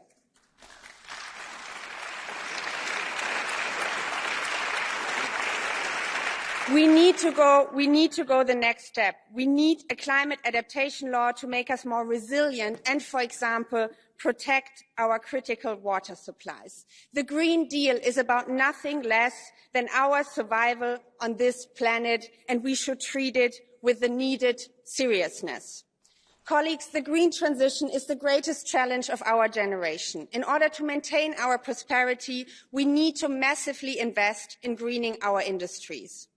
Those who say that it's either about tackling climate change or about fostering our competitiveness are simply wrong. We need to do both at the same time and with it create millions of green jobs in the European Union. We have seen thousands of farmers that are taking to the streets because they can no longer make a living from their hard work. These farmers need to get a decent revenue. At the same time, we need to make EU agriculture more resilient to climate change and biodiversity loss. We need to strengthen animal welfare in the European Union, and we have to finally ensure that small farmers get their fair share of EU agricultural subsidies. Farmers deserve better than the current rules in the common agricultural policy. Colleagues, let us reform the CAP in this mandate. This European Union needs to be a social union. The effects of the pandemic, our long-standing energy dependency on fossil fuels, the brutal war in Ukraine, the cost of living crisis hit many people very hard. We cannot leave them alone. Everybody has to be able to make a decent living. We need to provide dignity for all European citizens. Because it is right, but also because history has shown that rising social inequality is a threat to our societies and to democracy itself. So for the working people in Europe, we have to send a very clear message today. Exploitation can never be a business model in Europe. Decent income and fair working conditions are our duty to the working people on this beautiful continent. There is one fundament, colleagues, of this union that cannot be negotiated on, our common European values. Too many governments in the European Union right now are attacking this foundation of rule of law and fundamental rights. And they are even using EU funds to strengthen their authoritarian grip on society. And honestly, the last Commission has too often waited for far too long to do something about this. This has to change. Every single EU citizen, no matter in which member states, deserves their rights for rule of law and fundamental rights to be defended. This has to be a Commission, colleagues, for everyone in Europe, because whether you are black, Muslim, Jewish, Roma, queer or disabled, Europe is your home, and this union is built on exactly this promise of equality. Colleagues, we live in a changing world. European foreign, defence and security policy has been far too fragmented in the last decades, ever too often. It weakens us all, especially with Putin's servant right now at the Council presidency. We have to make sure that we are changing this and build a strong, united, ready-to-act European Union by ending unanimity votes in Council. Let's take away the veto right so that we are all stronger together. Colleagues, we have a shared responsibility ahead of us. we see that there is a lot at stake. And if you ask me, is Ursula von der Leyen a green candidate to be Commission President, or is this a green program that she has provided us with the political guidelines? I can tell you no. We have negotiated hard. We have made compromise over these past weeks. And for me, what is crucial is that the majority that holds today is a majority of pro-European democratic groups in this House, because we need to keep the far right from getting into power, from having impact on the policy making in this European Union. We know that we are stronger when we work together as pro-Europeans. Let us keep this promise to our citizens and constructively work together and build a better European future for all. Thank you very much. Thank you. I give the floor now to Manon Aubry on behalf of the Left Group. Merci Madame la Présidente, Madame von der Leyen. Votre discours illustre tout le mépris que vous avez pour les gens dans la galère. Je vous ai bien écouté en plus d'une demi-heure, vous n'avez pas mentionné une seule fois le mot pauvreté, le mot chômage, mais il y en a eu pour la compétitivité, la prospérité, pour cajoler les entreprises. Madame von der Leyen, je sais que vous gagnez plus de 30 000 € par mois. Mais savez-vous qu'un Européen sur 3 doit sauter des repas? Que des millions d'Européens vont une fois de plus se priver de vacances parce que le 10 du mois, ils sont déjà dans le rouge? Madame von der Leyen, sortez de votre tour d'ivoire et faites enfin face à la réalité. Parce qu'il n'y a pas vraiment de quoi être satisfait de votre mandat écoulé et encore moins des raisons de vous en accorder un nouveau. Est-ce que vous avez taxé les multinationales qui se gavent et les milliardaires, les multinationales qui augmentent les prix de notre panier de courses comme nous vous le demandons? Non, vous les avez cajolés. Est-ce que vous avez agi à la hauteur de l'urgence climatique? Non, nous avons eu droit à des mesurettes sans ambition et au greenwashing de l'écologie de marché. Est-ce que vous avez protégé nos agriculteurs et notre industrie face à la concurrence internationale? Non, vous avez multiplié les accords de libre-échange. Est-ce que vous avez sauvé nos services publics? Non, là aussi vous avez renforcé les règles d'austérité qui les saccagent. Est-ce que vous avez agi pour la transparence face à la toute-puissance des lobbies? Non, là aussi, plutôt que de faire primer enfin l'éthique sur le fric, vous venez d'ailleurs de vous faire condamner, madame, par la Cour de justice européenne pour l'opacité des contrats pour les vaccins contre le Covid. Aujourd'hui, madame von der Leyen, vous ne devriez même pas vous présenter face à nous, mais davantage face à un juge. Madame von der Leyen, enfin, est-ce que vous avez fait entendre la voix de la paix? Vous dites qu'il faut mettre fin au bain de sang dans la bande de Gaza. Mais la réalité, c'est que vous, Madame von der Leyen, vous êtes affichée aux côtés de Benjamin Netanyahou, celui qui a du sang sur les mains et qui commet un génocide dans la bande de Gaza. C'est votre responsabilité, Madame von der Leyen, parce que vous refusez de prendre les sanctions qui sont nécessaires, comme un embargo sur l'envoi d'armes. Est-ce que, enfin, vous avez défendu les droits humains des exilés? Non, là aussi, plutôt qu'une Europe de la solidarité, vous avez créé une Europe des barbelés. Voilà votre véritable bilan, Madame von der Leyen. Il est catastrophique et sa conséquence directe, c'est la montée sans précédent de l'extrême droite. Et nous devrions recommencer pour 5 ans de plus. La victoire de la gauche unie du nouveau Front populaire en France montre qu'un autre chemin est possible. Parce que, non, Madame von der Leyen, on ne combat pas l'extrême droite en reprenant ses idées. On défait le fascisme si on refuse de céder, même d'un pouce, face à leurs projets autoritaires et réactionnaires. Madame von der Leyen, nous savons aujourd'hui que votre réélection sera uniquement due à des petits arrangements opaques entre amis. Mais les citoyens européens n'en peuvent plus de ces vieilles méthodes et veulent de la clarté. Notre groupe refusera toutes ces combines et défendra une alternative claire pour le partage des richesses, l'action climatique, les droits fondamentaux, les droits des femmes et la paix. Nous voterons bien sûr, comme nous l'avons fait dans les 5 dernières années, tous les textes qui iront dans cette direction. Nous saluons la nomination d'un commissaire au logement, mais nous ne satisferons pas de paroles, nous voulons des actes. Et nous refuserons, vous l'avez compris, j'en termine, de participer à la mascarade de votre grande coalition mortifère. Thank you, Madame Aubry. Et mon groupe de la gauche votera donc contre votre réélection. Votre Europe n'est pas la nôtre, Madame von der Leyen. Alors contre votre Europe de l'austérité et du marché, comptez sur nous pour défendre l'Europe de l'humanité et de la solidarité. We give the floor next on behalf of the ESN group to Madame Ewa Zajackowska-Hernik.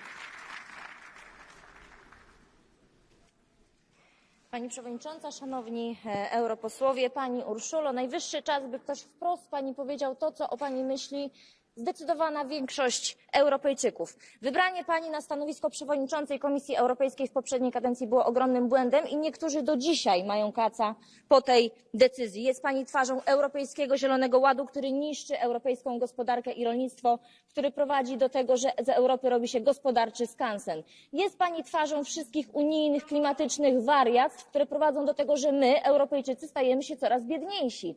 Wreszcie jest Pani twarzą paktu migracyjnego i zwracam się do Pani jak kobieta do kobiety, jak matka do matki. Jak Pani nie wstyd promować coś takiego jak pakt migracyjny, który prowadzi do tego, że miliony kobiet w Europie i dzieci czuje się zagrożonych na ulicach swoich własnych miast. Odpowiada Pani za każdy gwałt, za każdą napaść, za każdą tragedię spowodowaną napływem nielegalnych imigrantów, bo to Pani tych ludzi zaprasza tutaj na teren Europy i za to, co Pani robi, powinna Pani trafić do więzienia, a nie do Komisji Europejskiej. Pani obecność na stanowisku szefowej Komisji Europejskiej to upadek, dalszy upadek Unii Europejskiej. I wie Pani, co myślimy o Pani Europejskim Zielonym Ładzie? Oto. Wie Pani, co myślimy o pakcie migracyjnym? Oto. Nawet Pani nie patrzy w moją stronę. Wstyd. Chcemy Europy wolnych i suwerennych narodów, a nie chorej lewackiej ideologii. A od Polski ręce precz i wszystkim żołnierzom, którzy w tym momencie bronią wschodniej granicy Unii Europejskiej, powinna się Pani kłaniać w pas. Dziękuję. Now, on that note, I invite Ms. von der Leyen to respond to most of the interventions. Honourable members, thank you very much for a very lively debate, which shows the vitality of our European democracy. In recent months, our political families have laid out their different programmes for Europe. And I think it was a heated but fair electoral campaign. And for the second time in a row, the turnout in European elections went up, reversing decades of decline. The people of Europe have shown that they care and that they want to make their voice heard. This is a good sign for European democracy. But we must also be very clear-eyed about the dangers that our democracy faces. Our societies are polarized more than at any time since the end of the Cold War. And let me be very clear. We will always defend freedom. But freedom does not mean to have the right to take it all. Not the one who screams the loudest or is the most disrespectful has the right of might. It is the rule of law and respect that unites us.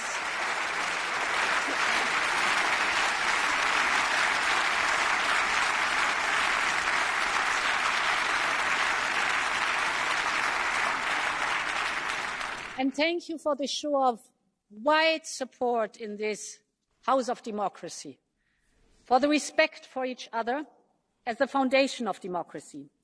And this respect is something that we can only build together across all political divides and party lines, because this is how we sort out differences in our democracies, not with screaming and yelling and disrespect and violence, but with votes, not by feeding divisions, but by bridging them with dialogue.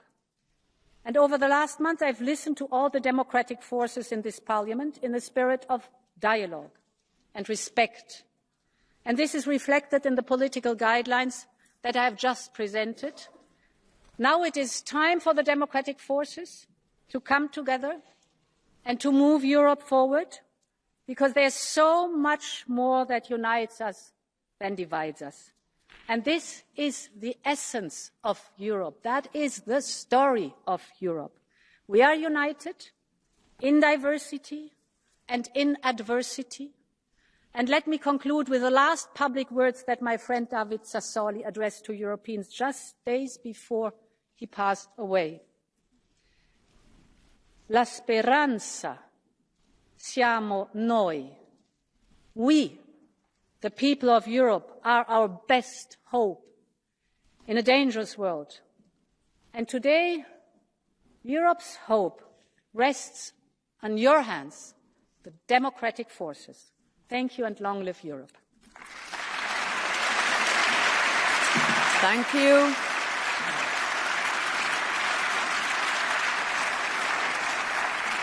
Now I give the floor to Jeroen Lenners. 1.5 minutes. Thank you very much, Madam President, Madam von der Leyen. My message here today is fairly simple. In a world in turmoil, Europe needs to be strong, united and independent. We need to wake up and we need to grow up urgently. Strategic autonomy is not a theoretical exercise. It is a precondition for delivering on our citizens' expectations, because they have sent us a clear message at these elections and we must answer. And that means first and foremost investing in our security, keeping all of us safe, but also keeping life for Europeans affordable when it comes to issues like housing, food and energy, without depending on dictators abroad. Strengthening Europe's competitiveness, protecting our values and fighting for democracy and rule of law, manage migration and protecting our borders, continue to our work towards climate neutrality in a smart and inclusive way. But also, very importantly, in a specific area like medicine. Millions of Europeans depend on important medications, and this dependence is simply unsustainable. We must be able to produce the medicines we need within our own borders. We can no longer afford to be dependent on other powers in any strategic sector. Dependency only brings vulnerability. So the task ahead is clear. It's not an easy task, but at least it's clear. The strategy is there. What we now need is stability and strong leadership. And leadership and stability that you, President von der Leyen, have shown over the past 5 years. So we put our trust today in you to lead Europe on this path to maturity. And you can count on our support along the way. Thank you. Thank you. Adesso onorevole Lauretti. 1 minuto 30. Grazie Presidente. Signora von der Leyen, l'agenda strategica 2024-2029 chiede con grande chiarezza di agire riguardo ai temi della democrazia e dello Stato di diritto, e non c'è solo Orban che prova ad indebolire il progetto europeo. Noi siamo stati chiari sin da subito, siamo aperti a discutere con lei il programma della prossima Commissione, ma non siamo aperti ad alcun tipo di accordo con i sovranisti. Cercare i loro voti avrebbe un prezzo molto alto per l'integrazione europea, e questo vale oggi ma vale anche per il futuro. Nell'agenda strategica si presta attenzione al tema dell'industria e della competitività, nuove tecnologie, nuovi lavori, nuovi mercati per essere leader della transizione verde e digitale. Noi come socialisti e democratici le abbiamo chiesto un impegno per un Green Industrial Act, ma accanto a questo nuova capacità di investimento pubblica. Per restare competitiva l'Europa deve proseguire sulla strada degli investimenti comuni tracciata dal Next Generation. Gli investimenti pubblici sono fondamentali, altrimenti non sarà una transizione giusta per imprese, lavoratori e anche per gli agricoltori. L'attuazione del pilastro sociale richiede di andare avanti su attuazione della direttiva sul salario minimo e su un'iniziativa europea per abolire gli stage gratuiti. Il nostro gruppo ha anche detto no all'esternalizzazione delle frontiere. Sui migranti serve che ogni paese faccia la propria parte sull'accoglienza, altrimenti continueranno a crescere i traffici traffici di esseri umani. Oggi noi vogliamo impegni su dati, numeri e iniziative concrete. Grazie. E le stesse le chiederemo anche ai commissari designati nelle audizioni dopo l'estate. Queste risposte non le dà solo oggi a noi, ma a tutti i cittadini e le cittadine che le aspettano da troppo tempo. Grazie. Now I give the floor to Kinga Gál. 1 minute. Elnök asszony, elnökjelölt asszony, ma Európa gyengébb, mint 5 éve volt. Döntéseket fogok felsorolni, amelyekkel a bizottság elnöke szembe ment az európai polgárok érdekeivel. Nem tesz konkrét lépéseket a békéért, miközben Európa egyre közelebb sodródik a háborúhoz. Áterőltetett egy rossz migrációs paktumot, ahelyett, hogy megvédeni a külső határokat. Nem védte meg gyermekeinket a genderideológia erőltetésével. Méregzöld Green Deal politikájával ártott az európai gazdáknak. Gyengítette Európa versenyképességét. Korrupciódanús vakcinaszerződéseket kötött. Felerősítette a brüsszeli bürokrácia túlterjeszkedését. Gyengítette, és ahogy hallottuk, tervezi tovább gyengíteni a tagállamok szuverenitását. Politikai zsarolásra használta a jogállamiság elvét és a Magyarországnak járó uniós pénzeket. A kettős mérce alkalmazását főszabállyá tette demokratikusan választott kormányok ellen. Kampánya részeként nyomásgyakorlásra használta fel az uniós intézményeket a magyar elnökség bojkottjával. Mindez ártott az európai együttműködésnek. Mindezekért mi patrióták Európa érdekében nem fogjuk von der Leyen támogatni a mai szavazáson. Változás kell végre. Thank you. We will give the floor now to Joachim Bruzinski. 2.5 minutes. Dziękuję Pani Przewodnicząca. Pani Przewodnicząca Komisji. Możemy zaklinać rzeczywistość, ale w jakim stanie jest Unia, każdy widzi. Europa pogrąża się w kryzysie, maleje zaufanie do innych instytucji. Obywatelom żyje się coraz gorzej. Koszty utrzymania rosną i co gorsza dalej będą rosły, bo lewicowo-liberalny establishment woli pozostawać w soteriologicznej ułudzie, że zbawi planetę forsowaną przez siebie polityką klimatyczną, ale w rzeczywistości jej efektem będzie gospodarcze samobójstwo. Firmy uciekają z naszego kontynentu, zdesperowani rolnicy wychodzą na ulice. Unijna gospodarka traci przewagi konkurencyjne. Przestajemy się liczyć jako gracz światowego formatu. Szanowna Pani Ursula von der Leyen, była Pani bardzo słabą przewodniczącą, by nie powiedzieć najgorszą. Jako EKR poparliśmy 5 lat temu Pani kandydaturę, ale nie byliśmy jej entuzjastami. Podjęliśmy tę decyzję wybierając mniejsze zło, bo wtedy konkurował z Panią sfanatyzowany Frans Timmermans. Pamiętam ówczesne spotkania z Panią, podczas którego mamiła nas Pani tak jak dzisiaj różnymi obietnicami, ale już dzisiaj nie damy się nabrać. Pani sposób zarządzania był fatalny. Podejmowanie decyzji w wąskim gronie niemieckich doradców, arogancja, hipokryzja, brak współpracy z komisarzami, wybujałe ambicje oraz namiętne zabiegi wokół własnego wizerunku. Oto styl Pani pracy. Prawdomówność również do niego nie należała. Długo oszukiwała Pani Polaków co do środków z Krajowego Planu Odbudowy. Pacta sunt servanta. Pani w obecności polskiego premiera, polskiego prezydenta obiecywała odblokowanie środków, a później Pani się z tego wycofywała. Przejrzystość również nie była Pani mocną stroną. Pamiętamy cudowne zaginięcie wiadomości tekstowych wymienianych z szefem Pfizera. Odrębnym tematem jest, jak traktowała Pani moją ojczyznę, Polskę. Stanowisko szefa Komisji wymaga elementarnej przyzwoitości, której na imię bezstronność. Tymczasem była Pani gorsząco stronnicza. Bez żenady wspierała ówczesną opozycję. Działała na rzecz zmiany rządu w Polsce, blokując choćby środki z KPO czy uruchamiając artykuł 7. To była skandaliczna, niedopuszczalna ingerencja w sprawy innego państwa. Zaś to, co ostatnio robiła Komisja w obliczu brutalnego łamania prawa przez rządy Tuska, pokazuje, że kwestia braku tak zwanej praworządności za czasów Prawa i Sprawiedliwości było jedną wielką sięgającą szczytów hipokryzji i chucpą. Wszak to obecny rząd przejął siłą media publiczne. To teraz podejmowane są siłowe działania w sądach i prokuraturach. Toczą się śledztwa na zamówienie władzy i trwają przygotowania do procesów politycznych. Wobec aresztowanych, w tym również kobiet, stosuje się tortury, by wymusić składanie fałszywych zeznań. Swoją drogą, gdzie są dzisiaj te wszystkie feministki, które tak głośno krzyczały o prawach kobiet? Szanowni Państwo, Pomimo to dzisiaj zamyka pani procedurę z artykułu 7. Żaden akt prawny w Polsce nie został zmieniony tylko premier na pani kolegę, czyli Donald Tusk. Dziękuję uprzejmie. Now I give the floor to Gerben-Jan Gerbrandy. 1.5 minutes. Yes, thank you, Madam Chair. Thank you, Madam President, dear colleagues. Democracy at its core is about trust. And today, Mrs. von der Leyen seeks our trust to wield power in Europe's name. And on behalf of Renew Europe, let me be fair and honest. This is not an easy choice. Mrs. von der Leyen, you have given us reason to trust you when you heeded the call of millions of Europeans and started acting on the climate crisis. But you have tested our trust when you turned your back on nature.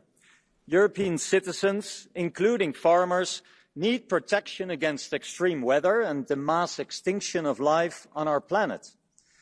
Will you uphold the Green Deal, including all its original ambition to protect the natural world? And to be honest, your guidelines are strong on climate, but again, weak on biodiversity.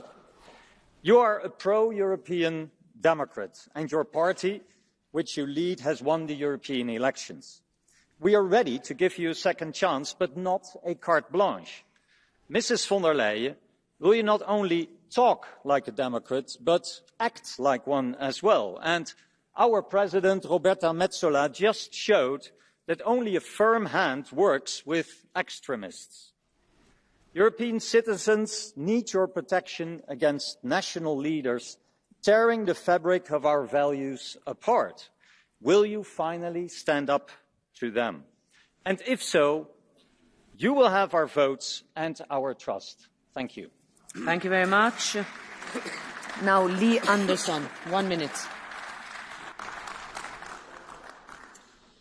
Arvoisa puhemies, rouva von der Leyen, EU-vaalien tulosten pitäisi olla todellinen herätys kaikille ihmisoikeuksiin ja demokratiaan sitoutuneille päättäjille EU:ssa.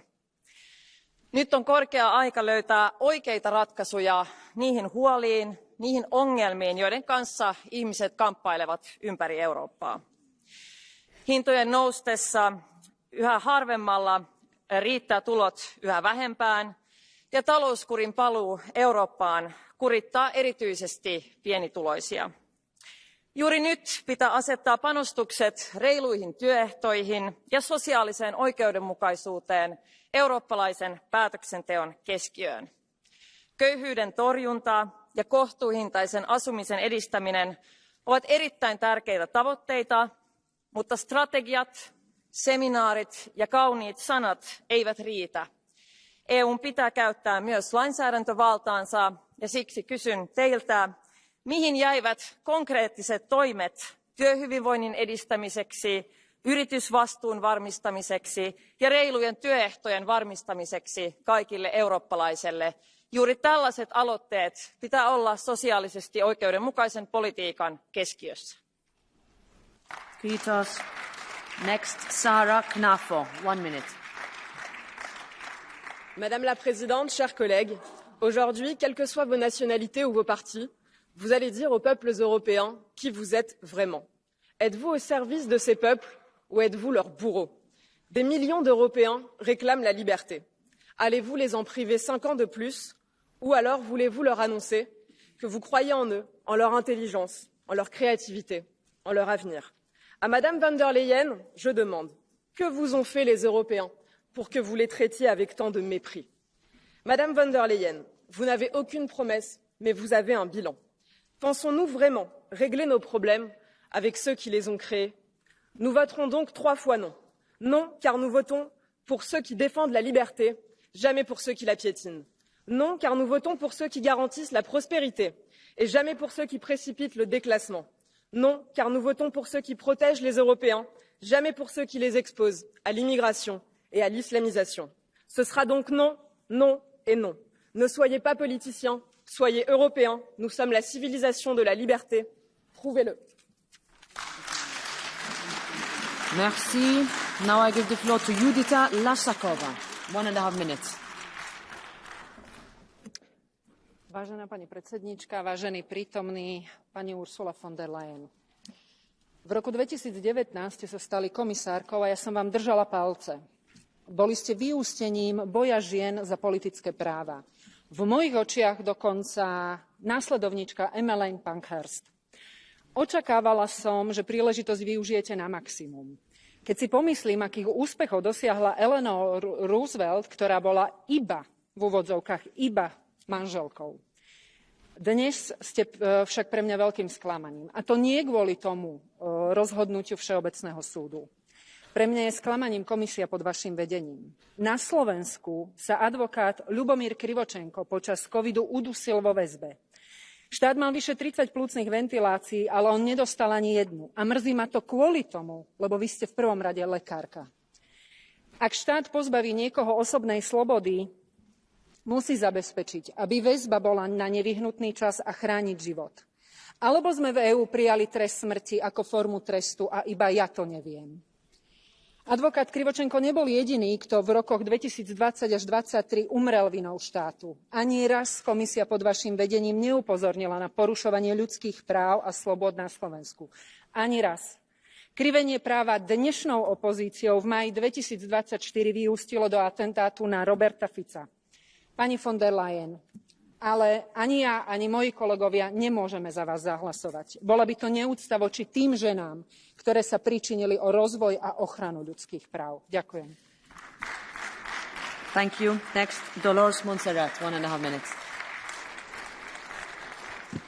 Gracias, presidenta Metsola, presidenta von der Leyen, señores diputados. El Partido Popular Europeo ha ganado las elecciones y por eso nos corresponde liderar las instituciones europeas con la presidenta Ursula von der Leyen. Los desafíos son cada vez más grandes. Hay ciudadanos que sencillamente ya no confían en la Unión Europea. Si ignoramos esto, estaremos cometiendo un error fatal. Por ello, Europa debe avanzar y tenemos que ser nosotros quienes impulsemos ese cambio. Necesitamos completar el mercado único. Necesitamos una estrategia europea de competitividad que reduzca la burocracia a las empresas y, en particular, a las pymes y a los autónomos. Debemos mejorar la innovación tecnológica, poniendo el foco en la creación de empleo de calidad. Y debemos cuidar de sectores claves estratégicos como es la agricultura, la pesca y la ganadería. Y, por supuesto, debemos fortalecer nuestros sistemas sanitarios. En definitiva, debemos poner las personas y las familias en el centro de nuestros esfuerzos. Pero tan importante es fortalecer nuestra economía como redoblar la defensa de los valores europeos, de la libertad y del Estado de Derecho. Por eso es inadmisible que gobiernos nacionales amnistíen a prófugos corruptos a cambio de mantenerse en el poder. Por eso es preocupante, es intolerable que gobiernos nacionales señalen a jueces por investigar su presunta corrupción y que amenacen con silenciar a la prensa crítica que informa al respecto. Que todo esto esté ocurriendo hoy es una anomalía democrática que Europa no se puede permitir. El futuro de Europa, el éxito de la Unión Europea dependerá de lo que hagamos con la economía, pero sobre todo cómo defendamos nuestra democracia. Hagámoslo juntos. Es nuestra obligación como demócratas europeos. Por ello tiene nuestra confianza, señora presidenta von der Leyen. Gracias. René Repasi, 1 minute.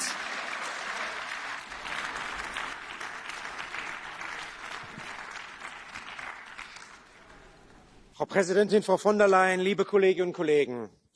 Es ist die nobelste Aufgabe der Europäischen Kommission, den Schutz Europas vor seinen inneren und seinen äußeren Feinden und Gegnern zu organisieren. Wir dürfen die Feinde von innen nicht unterschätzen. Kommen sie im Gewande der offenen Ablehnung, da haben wir heute ein paar Prachtexemplare hier gesehen, oder im Schafspelz derjenigen, die im Rat so kooperativ erscheinen, aber zu Hause ihr Land umbauen. Frau von der Leyen, wir von der SD, wir reichen Ihnen die Hand, um mit uns zusammen die Gegner Europas rechts der EVP zu bekämpfen, und zwar durch eine Politik gegen die Ungleichheit. Die Wahl heute beinhaltet eine Verantwortung, die heute beginnt und erst in 5 Jahren endet, nämlich, dass die proeuropäischen und demokratischen Kräfte zusammenrücken. Sie und die EVP müssen der Versuchung widerstehen, mit den Kräften rechts von der EVP einfach Mehrheiten zu basteln. Sie stehen in der Verantwortung, heute jedes Zugeständnis gegenüber Rechtsextremen abzulehnen und das künftig auch so zu halten. Frau von der Leyen, die Unterstützerinnen Europas sitzen in diesem Haus und nicht im Rat. Sie sitzen hier links von der EVP und nicht rechts von ihr.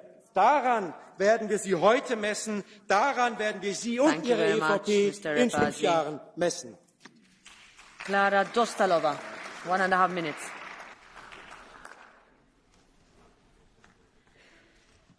Vážená paní předsedkyně, vážení kolegové, jsme na půdě Evropského parlamentu. Všichni do jednoho, jak tady sedíme, jsme byli demokraticky zvoleni a zastupujeme zde miliony voličů rozdílných názorů. Paní předsedkyně během svého předchozího mandátu nasadila Evropské unii železnou kazajku opatření, která dusí naši konkurenceschopnost a zvyšuje náklady na život obyčejným lidem. To všechno ve jménu evropského klimatu.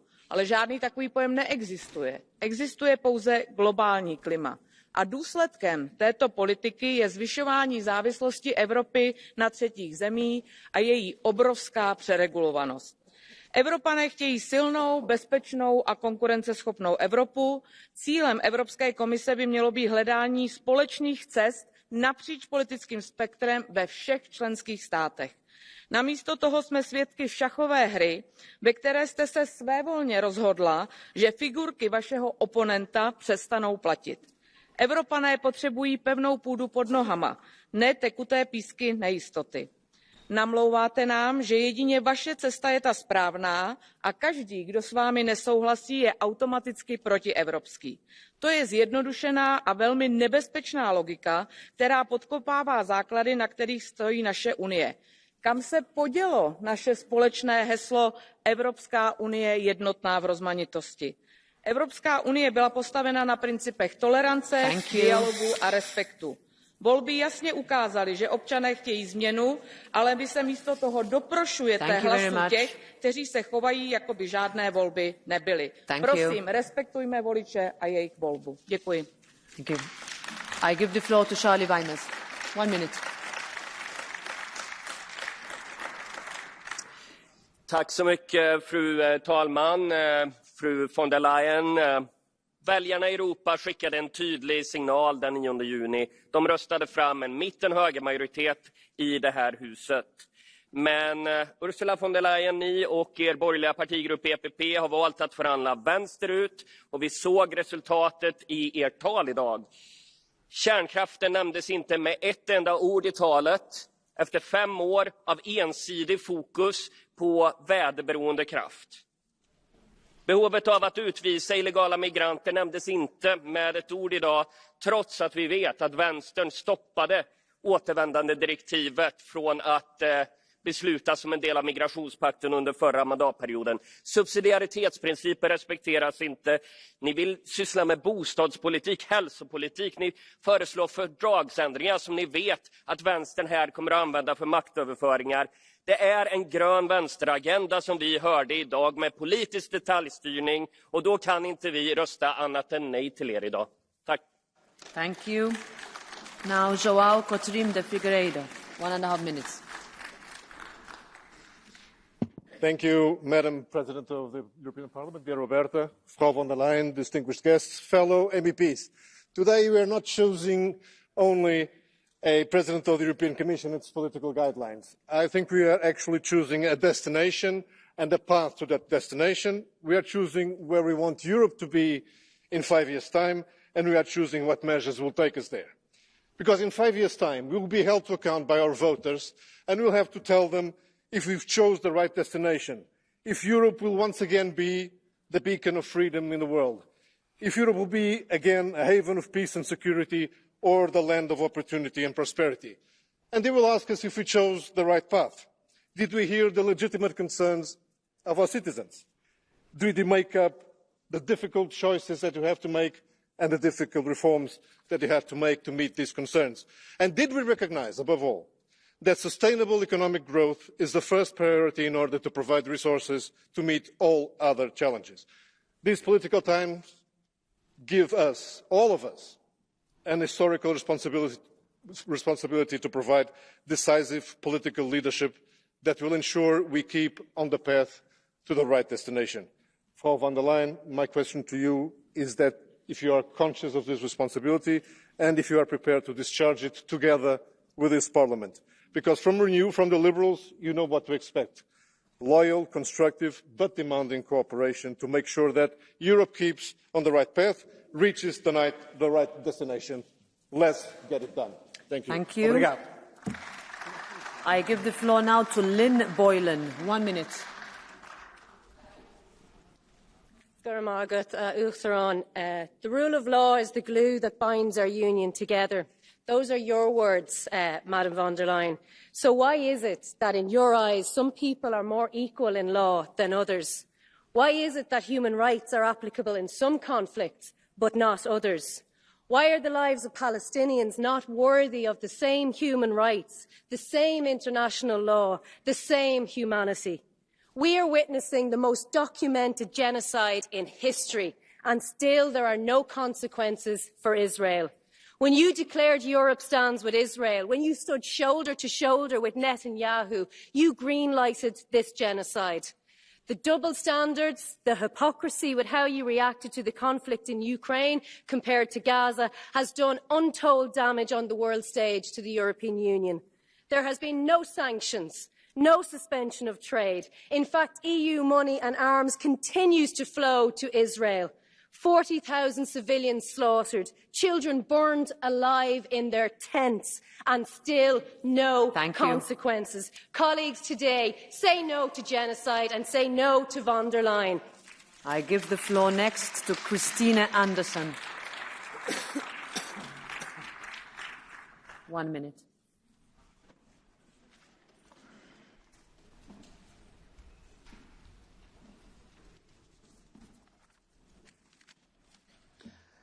Thank you, Frau von der Leyen. Sie sind eine Schande für jede Demokratie. Ihre 5 Jahre waren mehr als genug. Green Deal, Fit for 55, diese ganzen Programme, sie richten das Leben der Bürger in der EU in Grund und Boden. Deindustrialisierung, Preisexplosion, Abschaffung von Freiheit, Demokratie, Zensur und Schikane der Bürger. Das ist Ihre Politik, Frau von der Leyen. Schämen Sie sich! Schämen Sie sich! Mit Ihrem Pfizer-Duzfreund handelten Sie einen milliardenschweren Vertrag aus, der für ein Produkt, der im besten Fall nutzlos, im schlimmsten Fall schädlich, in nicht wenigen Fällen gar tödlich endete. Nochmal, Sie sollten sich was schämen. Erst vorgestern verurteilte der EuGH, Sie hätten die Inhalte der Impfstoffverträge nicht geheim halten dürfen. Gegen Sie laufen mehrere Ermittlungsverfahren wegen Korruption. Hätten Sie auch nur einen Funken Anstand im Leib, dann würden Sie erst gar nicht mehr kandidieren. Aber Anstand bei Ihnen Fehlanzeige. Frau von der Leyen, Sie sind Kommissionspräsidentin und nicht Korruptionspräsidentin. Sie gehören nicht wiedergewählt, in Schimpf und Schande aus diesem Parlament und aus dem Amt gejagt. Da gehört. I give the floor next to Andrzej Halicki. 1.5 minutes. Szanowni Państwo, wybrani w naszych krajach reprezentujemy 27 społeczeństw, ale myślę, że tak jak ja w Polsce, tak jak wy, z wyborcami rozmawiając, mieliście ciągle to samo pytanie. Jak zbudować większe bezpieczeństwo? Jak zagwarantować większe bezpieczeństwo? To bezpieczeństwo fizyczne, ochrona granic, cieszę się, większy Frontex, wspólny rynek zbrojeniowy. Musimy mieć więcej wspólnej polityki, bo Europa naprawdę jest w niebezpieczeństwie. Mamy wojnę na naszym kontynencie. Bezpieczeństwo energetyczne, gospodarcze, Unia energetyczna, bezpieczeństwo zdrowotne. COVID pokazał, jak wielkie to jest wyzwanie, jak wielkie zadanie i wielkie oczekiwania społeczne. Bezpieczeństwo społeczne, bo reformy muszą być mądre i akceptowane. Bezpieczeństwo żywnościowe, ochrona rolnictwa europejskiego. To są zadania na najbliższe 5 lat. Bezpieczeństwo będzie codziennie na najwyższym poziomie wymieniane jako priorytet, jako zadanie, jako oczekiwanie. I chciałbym, żebyśmy w tym zadaniu byli zjednoczeni, bo wrogowie bezpieczniejszej i silnej Europy nie śpią. Oni są obecni także na tej sali. Bądźmy zdeterminowani, by Europa była bezpieczniejsza dzięki naszej dobrej współpracy. Trzeba się słuchać nawzajem, jesteśmy różni, ale pamiętajmy, że żyjemy w czasach niespokojnych. Dezinformacja też jest elementem tej wojny. Cyberbezpieczeństwo, kolejne zadanie związane z bezpieczeństwem. Apeluję, bądźmy razem, budujmy Europę silną, bezpieczniejszą. Wygramy z naszymi wrogami, którzy nie śpią. Thank you. I give the floor now to Raphael Glucksmann. 1 minute. Merci, Présidente, Madame la Présidente, chers collègues. Poutine attaque nos démocraties. Trump risque de redevenir président des États-Unis et partout en Europe, partout nous voyons leurs alliés d'extrême droite progresser. Alors nous vivons un moment de bascule et notre responsabilité collective est immense. Eh bien nous, sociaux-démocrates européens, nous serons là.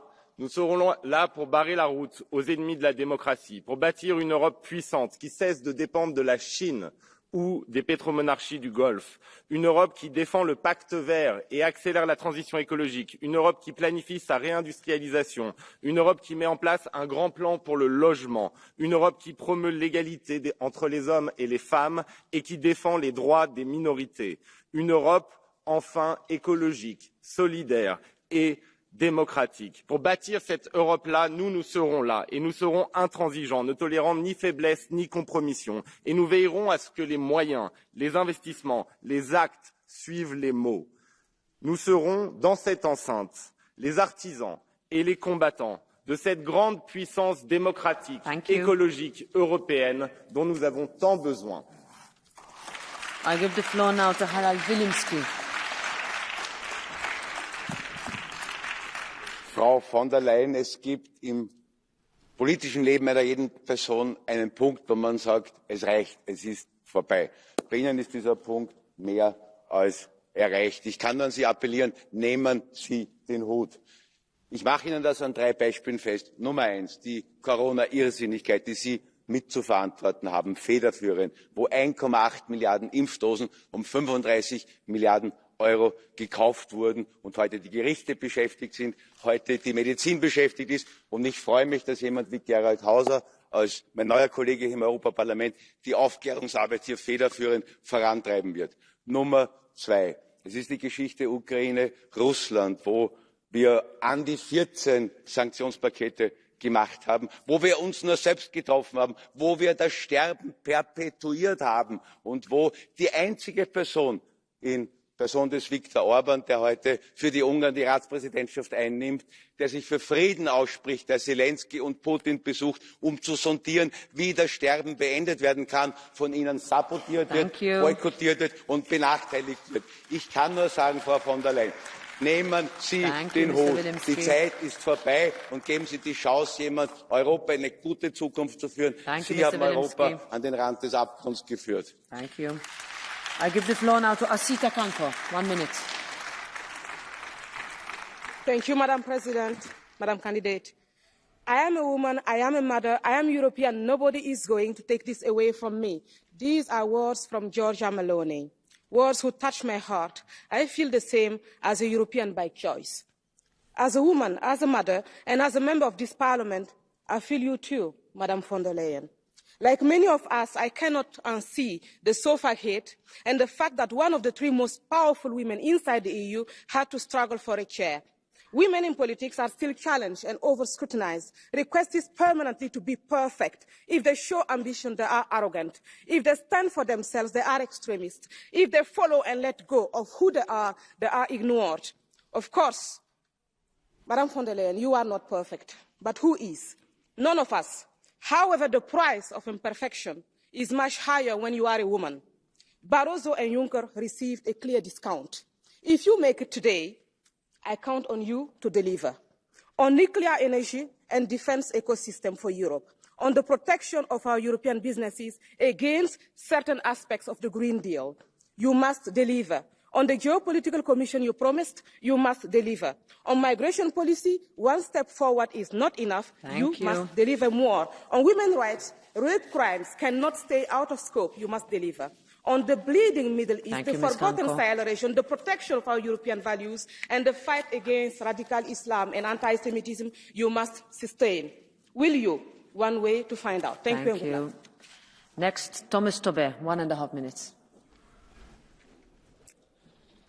Madam President, colleagues, today is a choice between political stability or division, between leadership or political chaos. Today I'm urging all colleagues of this House to vote in favour of Madame von der Leyen as President of the Commission, because seriously, we face grave challenges ahead. There is a war on our continent. There are great uncertainty about the possibility of a new administration in the US, and at home we still have to face issues such as migration, climate and competitiveness. To overcome these challenges, we need political stability. Any other outcome of the vote today would mean the opposite. It would be a gift for Putin and for Orban. We cannot waste any time. We have to get to work. From the EPP Group, I would especially like to highlight that we are pleased to see that we will finally deliver on a common European response in the fight against organised crime. This must be a top priority in the coming 5 years. And most importantly, we have to continue to stand with Ukraine for as long as it takes. And on that, I know that Ukraine, Sweden and EPP knows that we can count on you, Ursula. Thank you.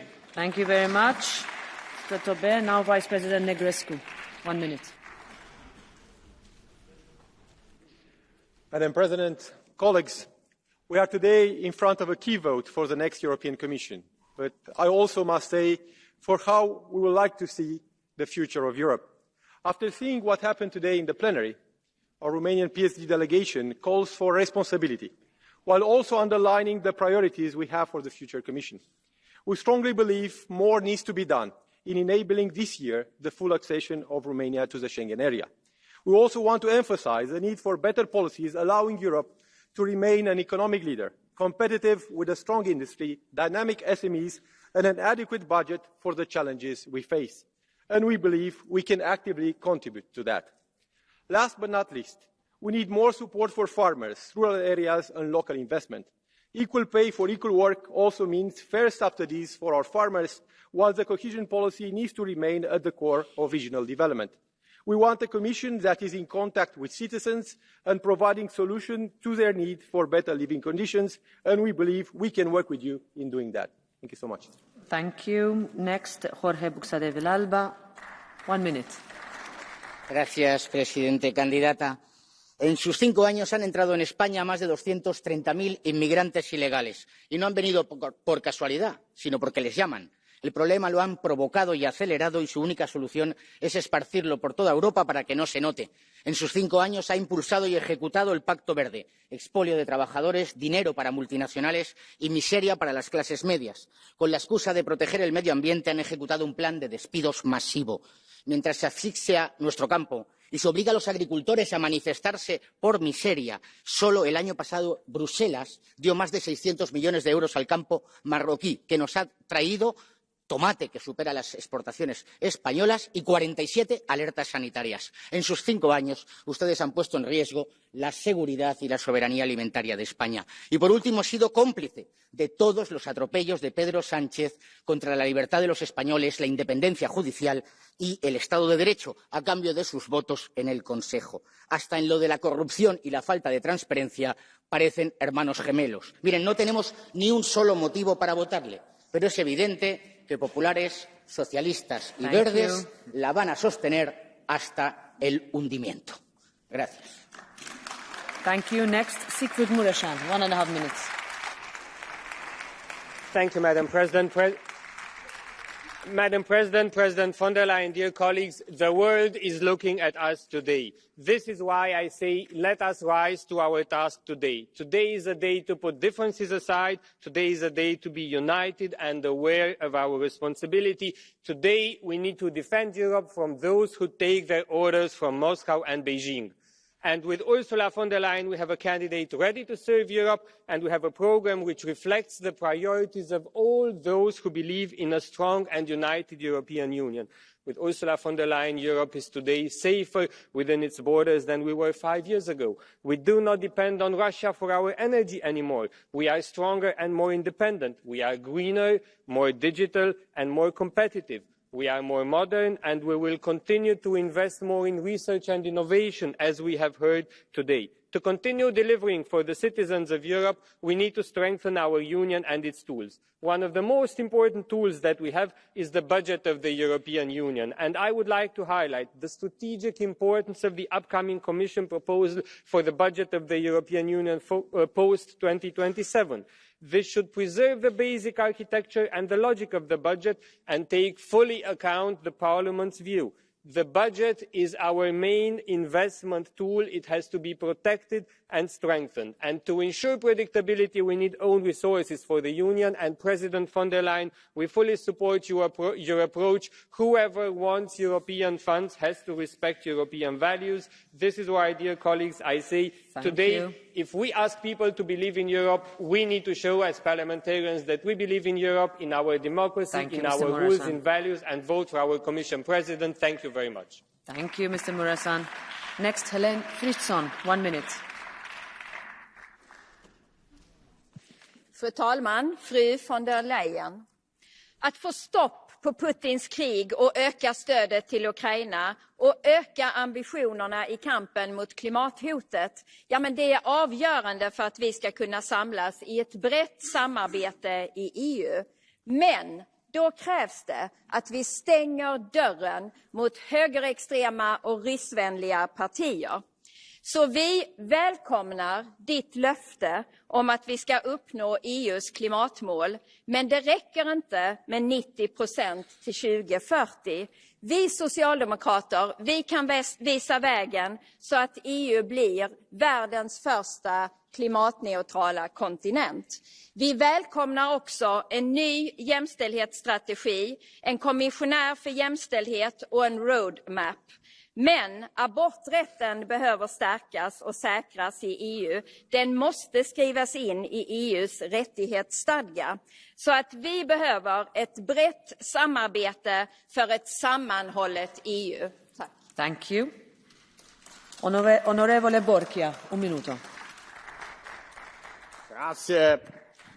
Come prima cosa le chiedo di risparmiarci di sentirci dire che lei sarà il presidente di tutti, se lo sarà, visto che non ha ritenuto di parlare con alcuni gruppi politici che rappresentano milioni di elettori. Poi vedo che finita la campagna elettorale sono caduti nel dimenticatoio i buoni propositi sulla revisione del Green Deal, un Green Deal che non sta in piedi. Qualcuno le aveva pure creduto, ma l'accordo con i Verdi ci riporta ai tempi in cui Timmermans la faceva da padrone.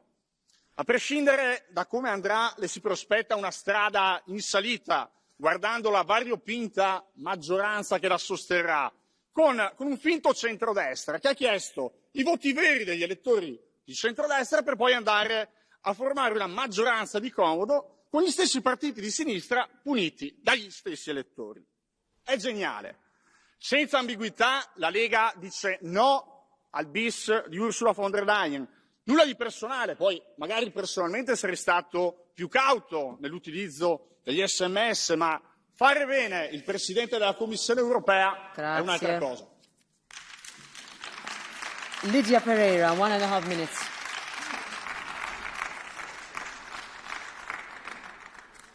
Senhora Presidente, caras e caros colegas, a boa governação é o melhor antídoto para os extremismos, ou contra os extremismos. É bom não esquecer os últimos 5 anos. 5 anos de dificuldades. 5 anos marcados pelo vírus, pelo medo, pelas dificuldades provocadas pelo aumento do custo de vida dos europeus, pela guerra.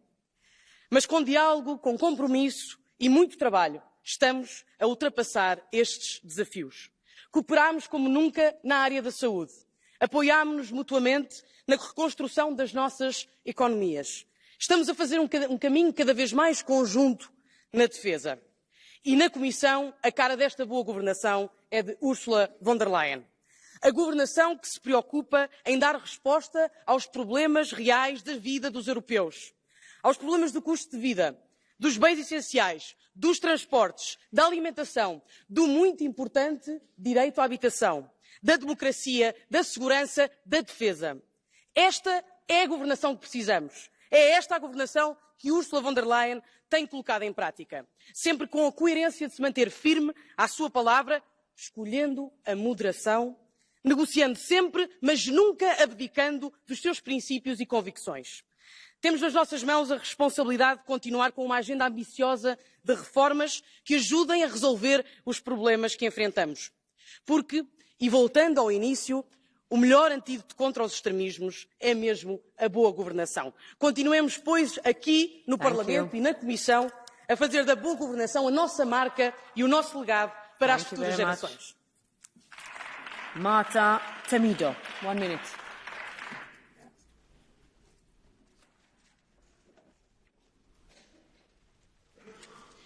Obrigada, Senhora Presidente, Senhora von der Leyen.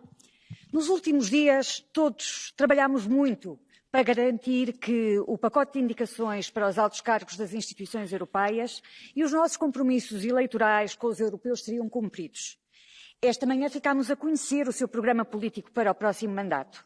Saudamos os passos que foram dados para a aproximação à nossa agenda. Emprego de qualidade, habitação digna para todos, transição verde e digital justas, novos recursos próprios. Reconhecemos aqui as nossas bandeiras. Mas os europeus têm expectativas para os próximos 5 anos. Ao Pacto Ecológico precisamos de juntar mais pacto social. Aos canais regulares e seguros de imigração precisamos de juntar mais humanismo e integração. Ao apoio à defesa de uma paz justa para a Ucrânia, como da solução de 2 Estados para Israel e Palestina, precisamos de conferir o mesmo empenho de promoção dos direitos humanos à escala global. Não falharemos ao nosso compromisso e apoiaremos uma comissão assente neste programa. Mas este desafio começa aqui hoje e ao longo dos próximos anos contará com o nosso escrutínio atento. Este tem de ser mesmo o mandato da Europa de solidariedade. O nosso voto é o mandato de esperança. O seu, o mandato também de responsabilidade para connosco. Muito obrigada. Thank you very much. Now we'll do quickly catch the eye. We're running quite a lot behind time. We'll see where we arrive to in 5 minutes. Lukasz Kohut first. Bardzo się cieszę, że zdecydowała się Pani kandydować po raz drugi na stanowisko szefowej Komisji Europejskiej. W tej kadencji będziemy zapewne odmieniać słowo bezpieczeństwo przez wszystkie przypadki, a naszym najważniejszym zadaniem będzie zapewnienie pokoju i zabezpieczenie nieba nad domami Europejek i Europejczyków. Ale chciałbym jednak zwrócić uwagę na inne aspekty tej kadencji. Nie mam żadnych wątpliwości, że musimy wydłużyć czas wydatkowania środków z funduszu Next Generation EU. Samorządowcy nie tylko z Polski zgłaszają nam taką potrzebę i myślę, że wydłużenie o 2 lat wydatkowania tych środków byłoby idealnym rozwiązaniem. Po drugie, ochrona mniejszości etnicznych i języków regionalnych. Inicjatywa Minority Safe Pack, która w ostatniej kadencji została zablokowana przez Komisję. Czas wrócić do tego projektu, bo dalej w Europie są społeczności, jak choćby moja śląska, które potrzebują ochrony ze strony Unii Europejskiej. Po trzecie, w końcu notyfikacja umowy społecznej, transformacja tak, ale w rozsądnych ramach, z pamięcią o człowieku i europejskim przemyśle. Dziękuję bardzo. Matjaž Nemec. Spoštovana predsednica, zadnjih 5 let ni bilo lahkih. Mandat je bil zaznamovan s krizami, vojno na evropskih tleh, covidom, kot tudi naravnimi nesrečami. Evropska komisija se je hitro odzvala, odzvali ste se tudi na zgodovinskih poplavah v Sloveniji, v kar se vam v imenu državljanov zahvaljujem. Tega ne bomo pozabili. Po drugi strani ste padli na testu vladavine prava. Tukaj govorim tudi o Schengenu, ki ga nikdar ne omenjate v svojih govorih. Nezakoniti nadzori na notranjih mejah trajajo že skoraj 9 let. Kljub sodbi Evropskega sodišča niste nikoli ukrepali. Torej, ali bo Evropska unija uveljavila svoja lastna pravila? Kdaj boste ukrepali, spoštovani? Prav tako bode v oči vaša ignoranca do mednarodnega prava in človečnosti, ko govorimo o Gazi. Ljudje v Gazi še vedno stradajo. Izrael še naprej napada begunska središča, šole, poslopja, Združene narode, Rdečega križa. Umorjenih je že skoraj 39 tisoč Palestincev. To je genocid, spoštovani. Ali boste uvedli sankcije proti Izraelu? Kaj bi bilo, če bi vaši otroci bili v Gazi? Omenili ste finančno pomoč palestinske oblasti. Kako boste torej zagotovili, da bo ta zadostna, vzdržna in politično brezpogojna? Hvala lepa. Silvia Sardone. Presidente von der Leyen, non l'ho votata 5 anni fa e oggi ascoltandola ribadisco che non la voterò e lo dico con convinzione e orgoglio. Sono stata scelta dai cittadini per portare un cambiamento in Europa, non per sostenere chi è stata protagonista di 5 anni di disastri. Ha fatto un discorso usando solo verbi al futuro, faremo. Beh, le informo che è già Presidente della Commissione da 5 anni e i cittadini l'hanno già giudicata con le elezioni. Gli stessi cittadini che chiedono un'Europa meno ideologica e più vicina alle loro necessità.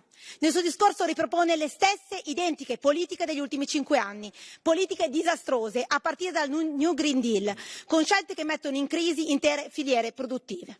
I cittadini europei hanno chiesto una svolta e voi come rispondete? Con le stesse facce e con le stesse politiche. Una logica dell'arroccamento, dei bunker, incarnata dalla sua ricandidatura. Avete fallito, lei Ursula von der Leyen ha fallito. Non siete la risposta ai problemi dell'Europa, voi ne siete la causa. Grazie. Anna Zalewska. Anna Zalewska. Przewodnicząca, koleżanki i koledzy. Pani komisarz, mówiła Pani nieprawdę. Twierdzi Pani, że jest dobrze i będzie jeszcze lepiej. Nie. Jest źle, będzie jeszcze gorzej. Unia Europejska jest w kryzysie gospodarczym i to nie tylko efekt pandemii i wojny, ale również ideologicznych pomysłów Komisji Europejskiej, która bez jakichkolwiek wyliczeń decyduje o wskaźnikach, procentach i ambicjach. Mówi Pani o 90% obniżenia emisji do 2040 roku. Mimo że Europejska Agencja Środowiska informuje Panią, że cele na 2030 są niemożliwe do zrealizowania. Zwiększane są koszty życia obywateli, Europejczyków. Nie zasługuje Pani na to, żeby być przewodniczącą. A po wyroku sądu powinna się Pani podać do dymisji dzisiaj i zrezygnować z kandydowania. Dziękuję. Ivan Verhofstadt. Madame la Présidente, les faits sont là. Vous avez été la première présidente de la Commission européenne de l'histoire à être réellement environnementaliste. Vous avez été la première à vous soucier réellement de la transition climatique pour l'avenir de nos enfants, de nos petits-enfants, et pour cela, je vous remercie et nous devrions tous vous remercier. Dès le début de votre mandat, comme vous vous étiez engagé, vous avez mis en place de gigantesques chantiers environnementaux. Je songe bien sûr au pacte vert, à la stratégie de la ferme à la fourchette, aux objectifs de réduction de CO2 et de pesticides, aux politiques de diminution de protection de la biodiversité, et j'en passe. Mais les crises géopolitiques et agricoles sont passées par là et les ambitions ont été revues à la baisse. De plus, la question climatique a été largement absente de la campagne électorale. Alors ma question est simple, Madame von der Leyen. Serez-vous aussi ambitieuse qu'il y a 5 ans? Que comptez-vous mettre en place pour résorber le retard concédé afin de permettre aux générations futures de vivre dans une planète viable? Thank you. And finally, Marie Toussaint. She's not here? Okay, then we... Is she there? Okay. Marie Toussaint.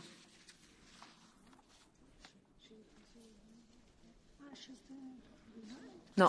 Okay.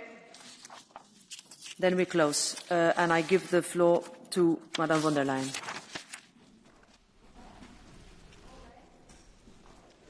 Thank you, Madam President, honourable members.